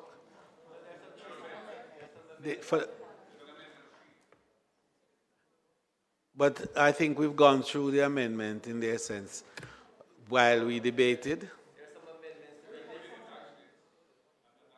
Unless there's any specific area that any member wants to. All right, Madam Speaker, the preference then. Are the members, well, let me put it. Clause by clause. Clause 1. I put clause 1 as amended. Are we going to read the amendments? Minister, how do you want to proceed? So I'll put first the amendments to clause 1. Those in favor? Minister? Madam Speaker, Minister Malahoo Fort will walk us through the clauses. You're so generous. I like the Christmas spirit. Member Fonse. Madam Speaker, Clause 1 is to be amended in accordance with the amendment sheet, and the clause is to read that the bill is to be read and construed as one with the Principal Act. Those in favor of the amendment? Added. I have a question. I have a question on the proposed amendment. Given the nature of what is being done with this bill, the type of amendments being made, why is it that we are having a provision for the bill not coming into effect until the minister makes an appointment day notice? Why is that necessary? That isn't clear to me why we have that. As opposed to once it's GGs are sent, it's given, it becomes law and it's gazetted in the Gazette. There are some administrative matters we have to ensure. So the minister will determine the date when it will come in effective. It wouldn't delay it. Flow from these amendments? Those administrative matters flow from these amendments? Increasing fines and... remember, we have to communicate with the various entities and to make sure everything is in place so it can flow. It's a tidy approach. All right? Clause 1 is to be deleted and substituted as follows. This act may be cited as the Domestic Violence Amendment Act 2023. This act may be cited as the Domestic Violence Amendment Act 2023, shall be read and construed as one with the Domestic Violence Act and all amendments thereto, and shall come into operation on a day to be appointed by the Minister by notice published in the Gazette. Those in favor of the amendment? Aye. Those in favor of clause 1 as amended? Aye. Those against? The ayes have it. Clause 2. Madam Speaker, as indicated on the amendment sheet, clause 2 is to be renumber clause as clause 2, sub 2, and insert the following as subsection 1 of clause 2. 1. Section 3 of the Principal Act is amended in subsection 1 by inserting next after the words, in accordance with this act, the words, or make any other order as the court considers just in the circumstances of the case.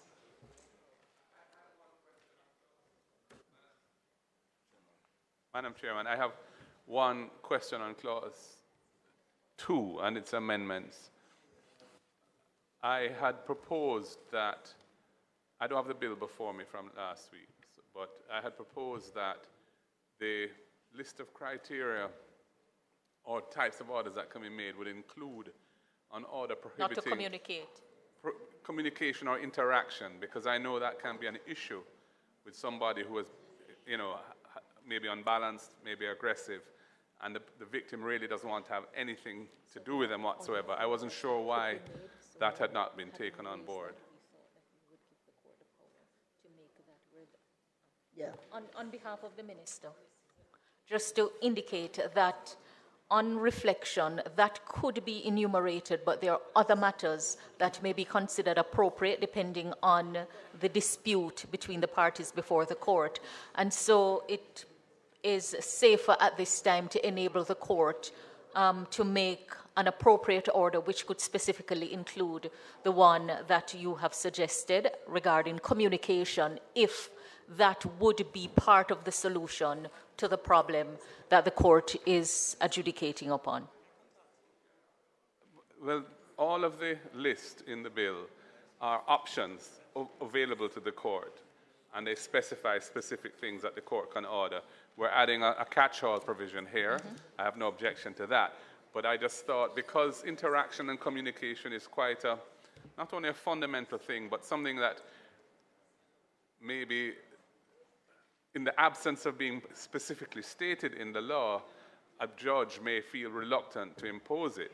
So I think Parliament ought to send that signal by saying it specifically. But I'm not going to belabor the point. I just wasn't sure why it had been not taken on board. But just to say, in other areas of the law where the court is empowered to attach conditions or make appropriate orders, that order prohibiting persons from communicating with each other is regularly made. For example, when bail is imposed, and as a condition of the bail, if the accused resides in the same household or in the community or next door, and an issue is live in the case about exchanges, then the court can say, where it is so empowered to make orders as it sees fit, to specify that kind of order.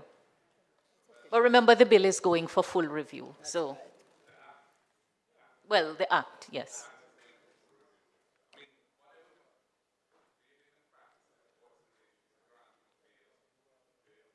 Your mic is not on.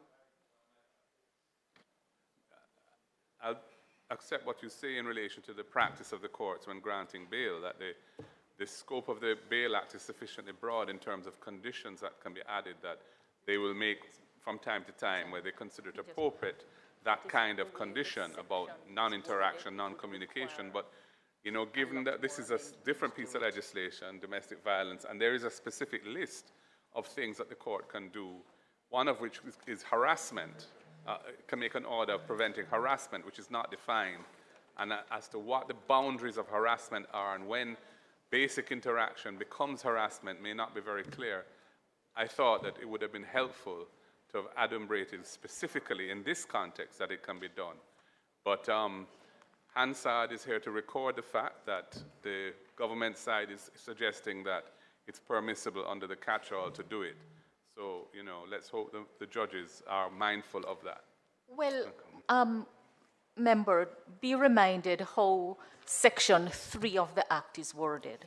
Section 3 has Section 1, which tells you what the court can do pursuant to an application under 2. It would require far more restructuring of the provision to provide specifically for what you're asking. But this provision is actually a good provision because it enables a court to make an order that is appropriate in the circumstance of the case, depending on the issues that arise.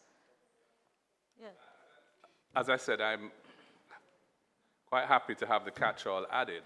I don't accept that it would be difficult to specifically add what I was talking about in that list, but, you know, so be it, Madam. But let the records show that this amendment took into account the submission that you made. Well, yes. Let's hope it does. Thank you. May I now put the amendments? Those in favor? Those against? The ayes have it.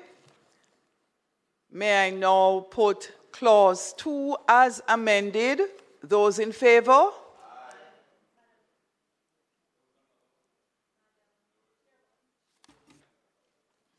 The amendments are documented as well, so would you like to, huh? No, Madam Chair, just to indicate that Clause 2.2 as renumbered in the new subsection 2A, the word deletes the word of the person and substituted, therefore, the words who is the prescribed person, as indicated on the amendment sheet. Yes. Thank you very much, Minister. So, Minister had not yet read the second section. So, the amendment section 1 of Note 1 and Note 2, as per the amendment sheet, we will take both amendments. Those in favor of the two amendments to Clause 2? Those against? The ayes have it. I now put clause 2 as amended. Those in favor? Those against? The ayes have it. Clause 3, I put clause 3. There appears to be no amendments. I put clauses 3 and 4. Those in favor? Those against? The ayes have it. I put the title and enacting clause. Those in favor? Those against? The ayes have it.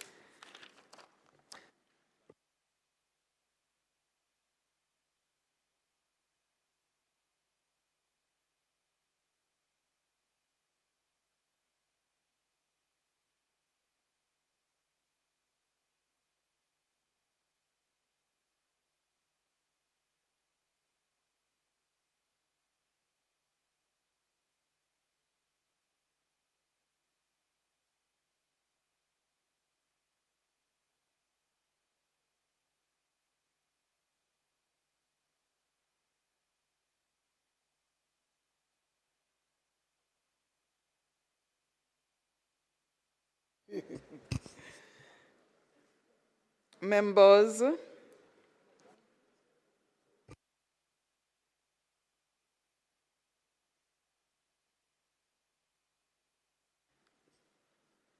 Minister Malahoo for it? Okay, that's exactly where my headspace was at. Thank you. Members, I do report the bill as having passed committee stage with 3 amendments. Those in favor? Those against? The ayes have it. Marshall, we are back in the House. Before Marshall, we are now back in the House. I do report the bill as having passed committee stage with 3 amendments.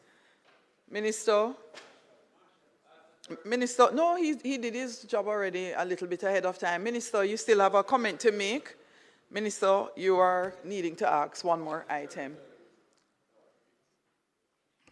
Madam Speaker, I now ask for the 3rd reading of the bill. Those in favor? Those against? The ayes have it. Clerk? A bill entitled an act to amend a bill entitled an act to amend the Domestic Violence Act read a 3rd time and passed.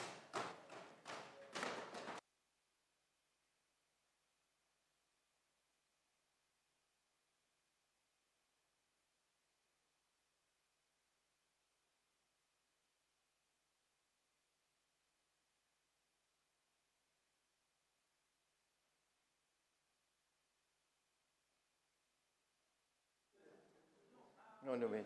We will have recommittal, but No, just since we're still at public business, Madam we will take Minister Chalk's approval for the IC's resolution. Right. Go ahead, Minister. Madam Speaker, I now move for the suspension of the standing orders to enable me to take the motion of which I gave earlier. Those in favor? Those against? The ayes have it. Madam Speaker, this is a fairly straightforward resolution, so I now ask that the motion be approved. Turn your mic on. Yes, thank you. Madam Speaker, I just wanted some clarification on this. So this resolution is to approve an order made under the Integrity Commission Act, Section 39, 2 to be precise, in which the threshold for triggering the obligation of a public official to file an annual declaration of their assets, liabilities, and income is being increased from where it is now, 3.5, which I think is $3.5 million, to 12 million. That's obviously a very substantial increase. That's a 300% increase. We seem to be specializing in 300% increases this year. So the question I have is, how many people will be impacted by this? How many people who currently have that obligation to complete and file their declaration will no longer have to do so That's really my... And what was the basis of the 12 million? Was the 12 million based on the number that you're trying to take out of the obligation, or was there some other thinking behind fixing it at 12 million? Because obviously, it's not an inflation adjustment. You know, it was set at 3.5 million in 2018, which is 5 years ago. So if you were adjusting it for inflation, it would be a much more modest adjustment. So I'm interested in hearing from you on that. Leader of the Opposition, when the Oversight Committee met with the Director, Craig Beresford in particular, indicated that with this increase, instead of 30,000 declarations, it would be reduced to about 10,000, or just that. Right. That doesn't mean that all 10,000 will be examined, because in our interaction indicated that on average about 1,000 declarations are examined. Now that doesn't stop. Less than 1,000 are actually examined. But note that there are certain categories: parliamentarians, many councillors, police, JDF, a number of persons, notwithstanding that they're on the 12 million, will still have to file. Police, Jamaica Defense Force,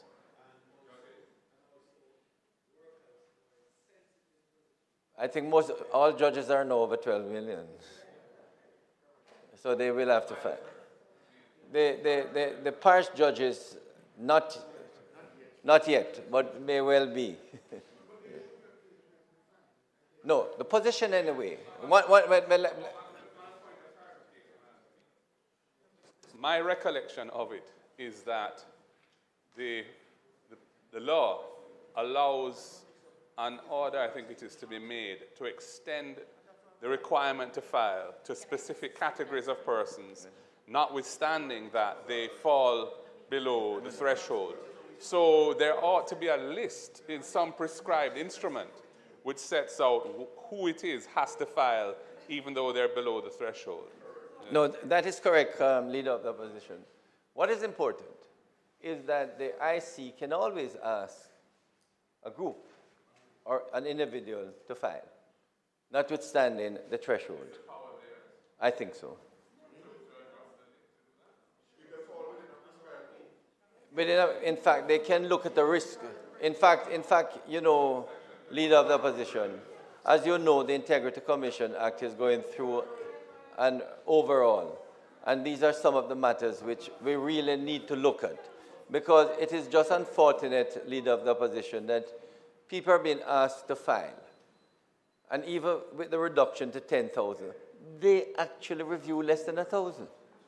So people are declaring for archives. So Madam Speaker, if the position is that what is important, Madam Speaker, the IC have asked for it to be moved to 12 million, and we are approving it.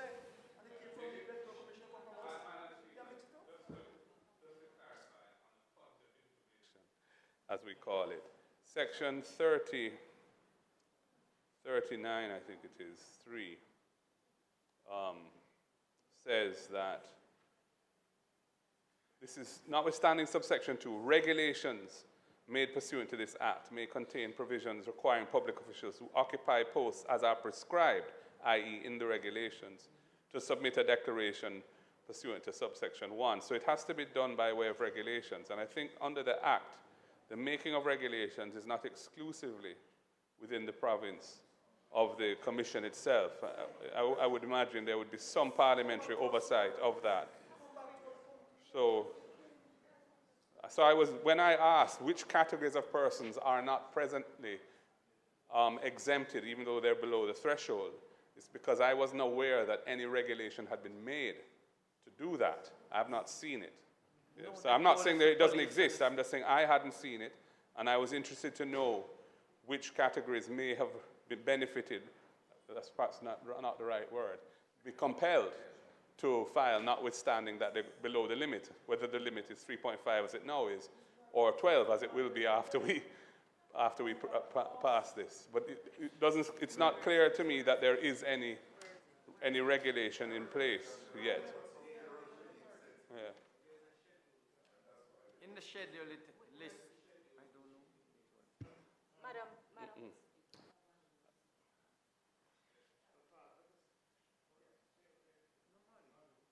You want to say something? Madam Speaker, just for clarity, Madam Speaker, just for clarity, the change that the House is being asked to affirmatively resolve is a change that was proposed by the Integrity Commission.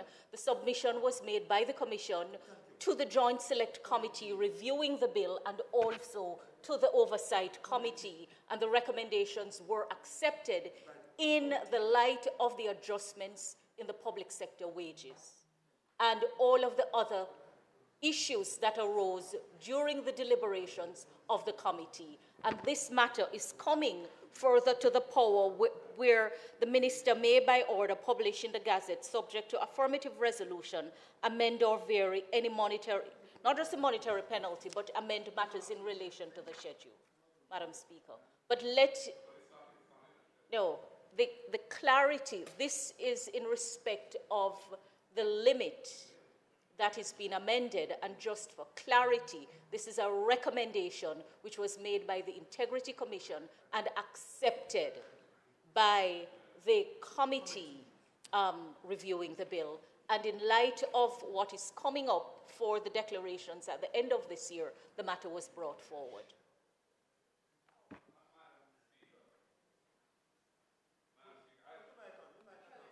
Madam Speaker, the challenge we're having opposition leaders, so many mics are. Yes. Go ahead. The genesis of this amendment, which is the recommendation that came to the Oversight Committee from the Integrity Commission itself, is one thing, but the fact that it has to come here for approval indicates that we are required to understand it and to approve it. It's not a rubber stamp, right? So, hence my questions, because I'm interested to know how that limit was set or reset, what was the thinking behind it, what numbers would be impacted, which you answered. But what is not clear to me is which categories, other than which categories that fall under the threshold of 12 million going forward will be required to file a declaration. And I'm not convinced that the answer being put forward is one based on an actual knowledge of the facts, because the mechanism for requiring a public official whose salary is below the threshold to have to file is a specific regulation that has to be made to do that under 39.3. And I haven't seen any regulation come here to do that. So I'm interested to know which categories, because it's not even mischief, it's to make sure that we know exactly what the ramifications are of this massive increase in the threshold, which is something which the Integrity Commission itself has asked for. So that's clear. And you've indicated the numbers that they have told you in the committee would now be freed of the burden, so to speak, of having to file, and they in turn would be freed of the burden of having to scrutinize. But it's still important, I think, to know that, because there are many, many categories of public officials whose salaries are going to be below 12 million. And which of them will be obliged to file and which won't is relevant, because some of them are higher risk, I would imagine, of being susceptible to that type of influence than others, based on the type of work they do. So that's why I want to know which categories are so prescribed now. But I don't think we have that information today, ma'am. Yeah.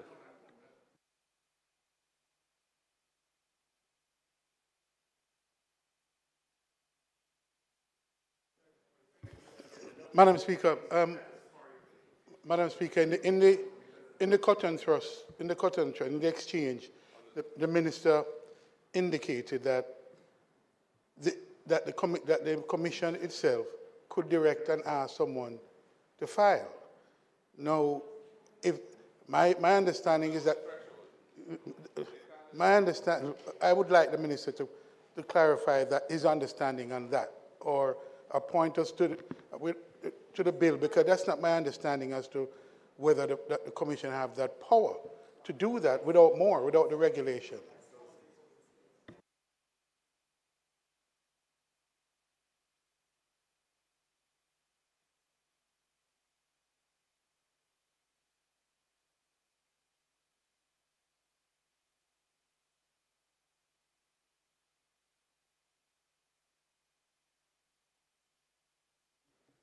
Madam Speaker, a fair amount of the information that is being requested is purely hearsay from the discussion we had with Oversight Committee. So I don't want to say firmly that these.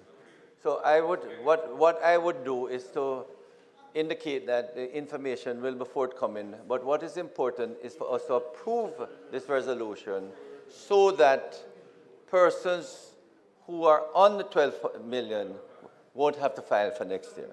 So the other information that the members asked for, we will hope to get to the Parliament in due course.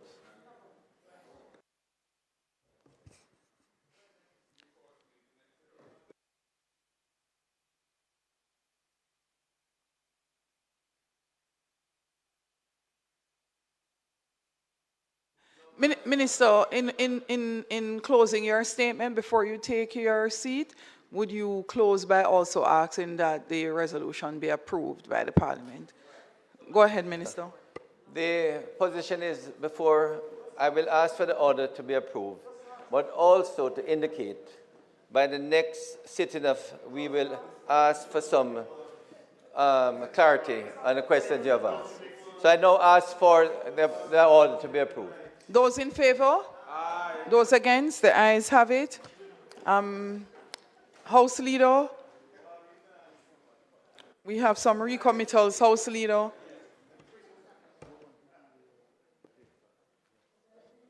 Madam Speaker, the final item on the public business has to do, of course, with the measure that the Minister of Finance will take now. At a later point, I'll ask for the recommittals in relation to it.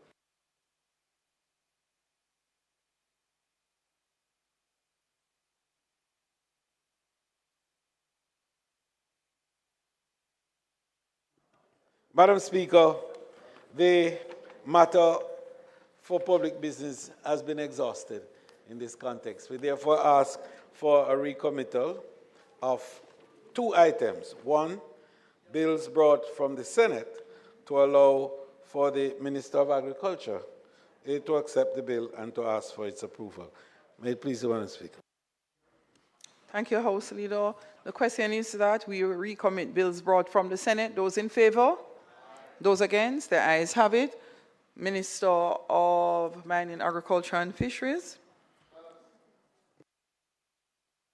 Madam Speaker, I now ask for your consent for the Senate amendments to a bill entitled An Act to Amend the Agricultural Produce Act to be now considered and approved. Those in favor? Those against? The ayes have it.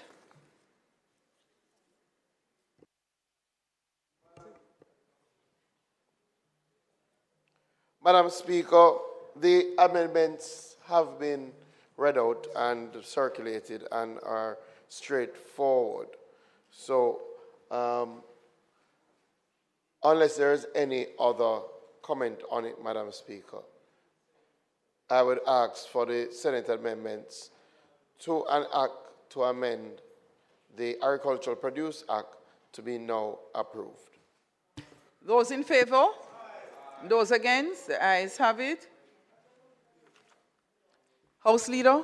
Madam Speaker, I now beg for the recommittal of the item presentations of bills without leave of the House first obtained to allow the Minister of Finance to take the first reading of the Financial Administration Act as amended. Those in favor? Those in favor? Those against? The ayes have it. Minister of Finance. Madam Speaker, I beg to give notice that at the next meeting of the House, I'll move to introduce... No. Sorry, Madam Speaker, I now move for the suspension of the standing orders to enable me to take first reading of a bill shortly entitled the Financial Administration and Audit Amendment Number 3, Act 2023. Thanks, Minister. Members, the question is that the standing orders be suspended to allow the Minister to take the first reading of the bill. Those in favour? Those against? The ayes have it. Minister.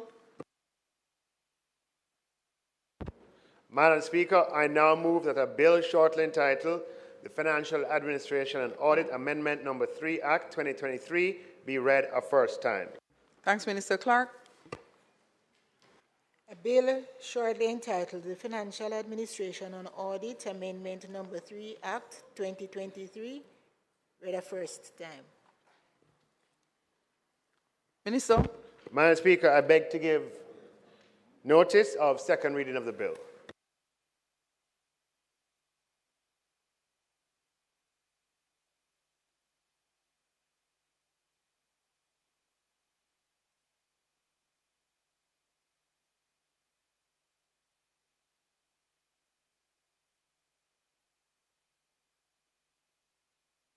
House Leader.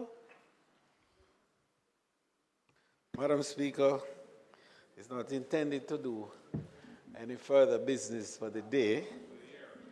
The Leader of the Opposition quite correctly intimated for the year, calendar year that is.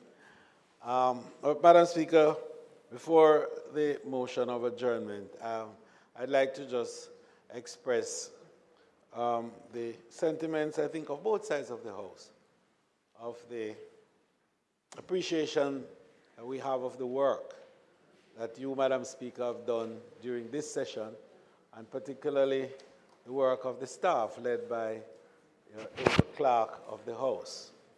Certainly, Madam Speaker, it has been a very strong session.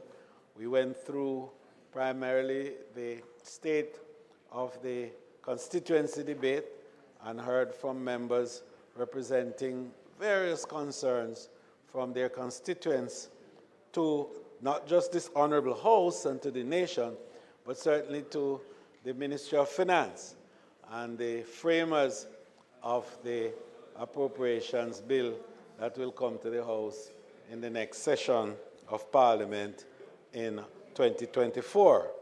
Madam Speaker, we have stuck very religiously under your guidance to protocols in relation to the management of the House, for which we really are pleased the fact that the discipline of carrying through our business in this House has been upheld in a very strong and powerful way, and it is to your credit that this honorable House has discharged its duties with assiduity and also with a commitment that enabled our constituents to feel that their interest is well served in this chamber.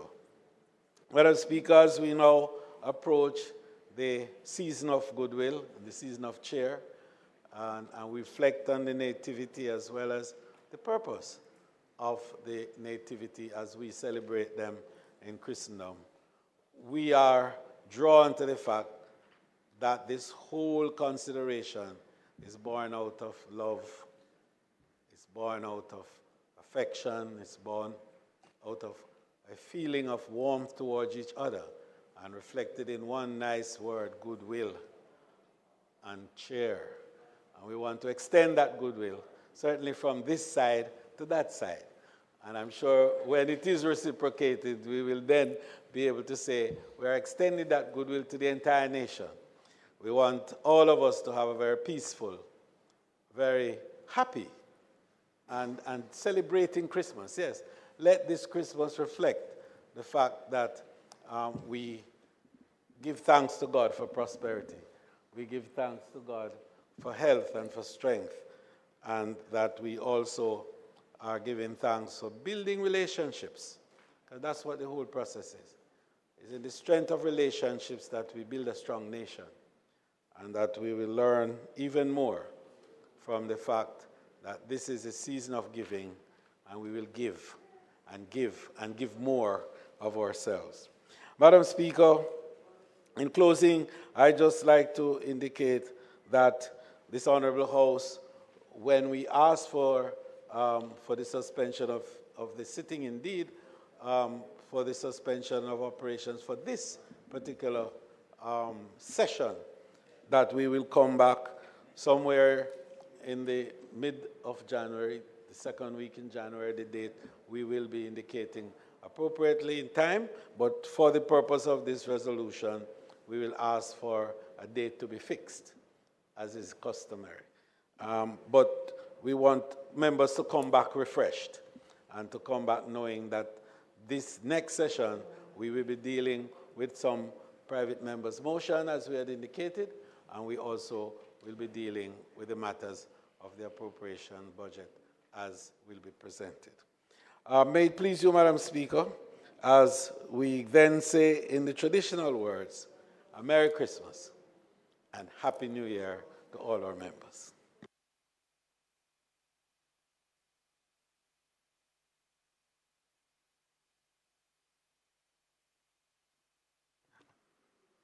We will now hear from the Leader of Opposition Business. Thank you very much, Madam Speaker. Madam Speaker, I want to join with the Leader of Government Business in wishing everybody, our staff, the Parliament, and colleagues, all the best for the season. The Leader of Government Business, if he's going to give me 30 seconds more.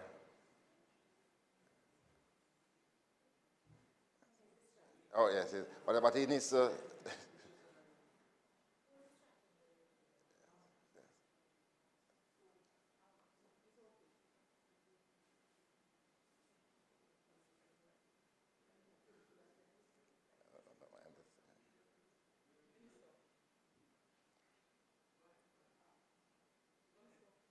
Yes, the speaker is trying to get your attention. Minister Clark, a moment, please. Oh. I would love to hear the Leader of Opposition Business, so I listen while I ask Minister to approach. Yes. Go right ahead, Member Please Paul. be easy on the Minister. the Leader of Government Business. Yes, it's right. No, I think 30 seconds.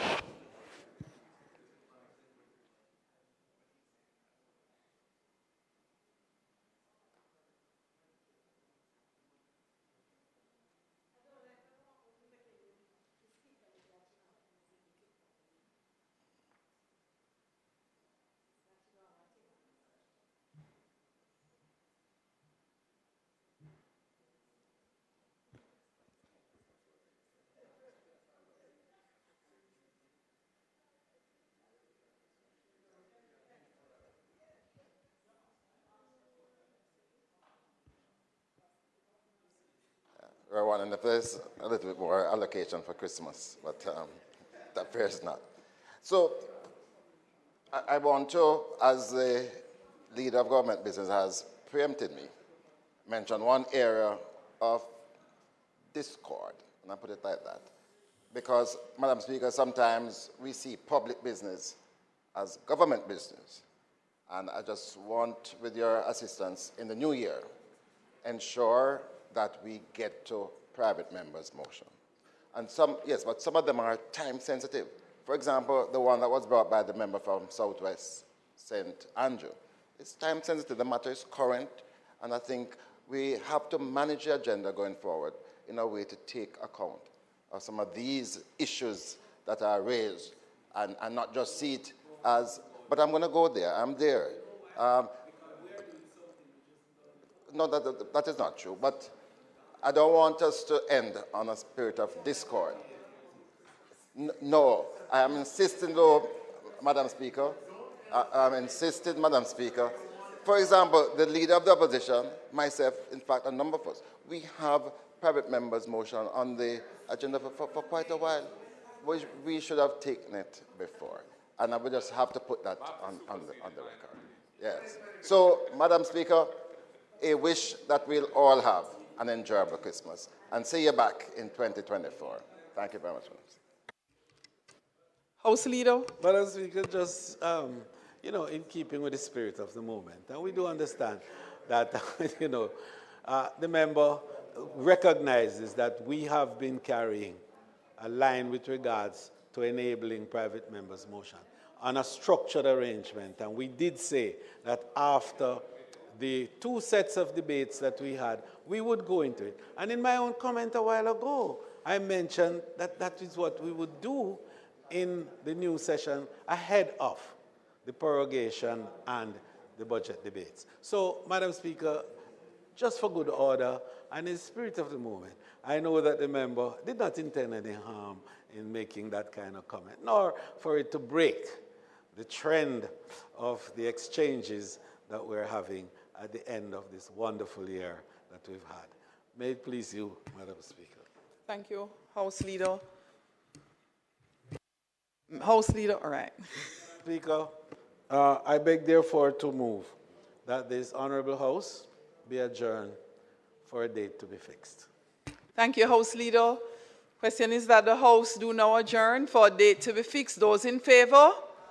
Those against? The ayes have it. This honorable House now stands adjourned.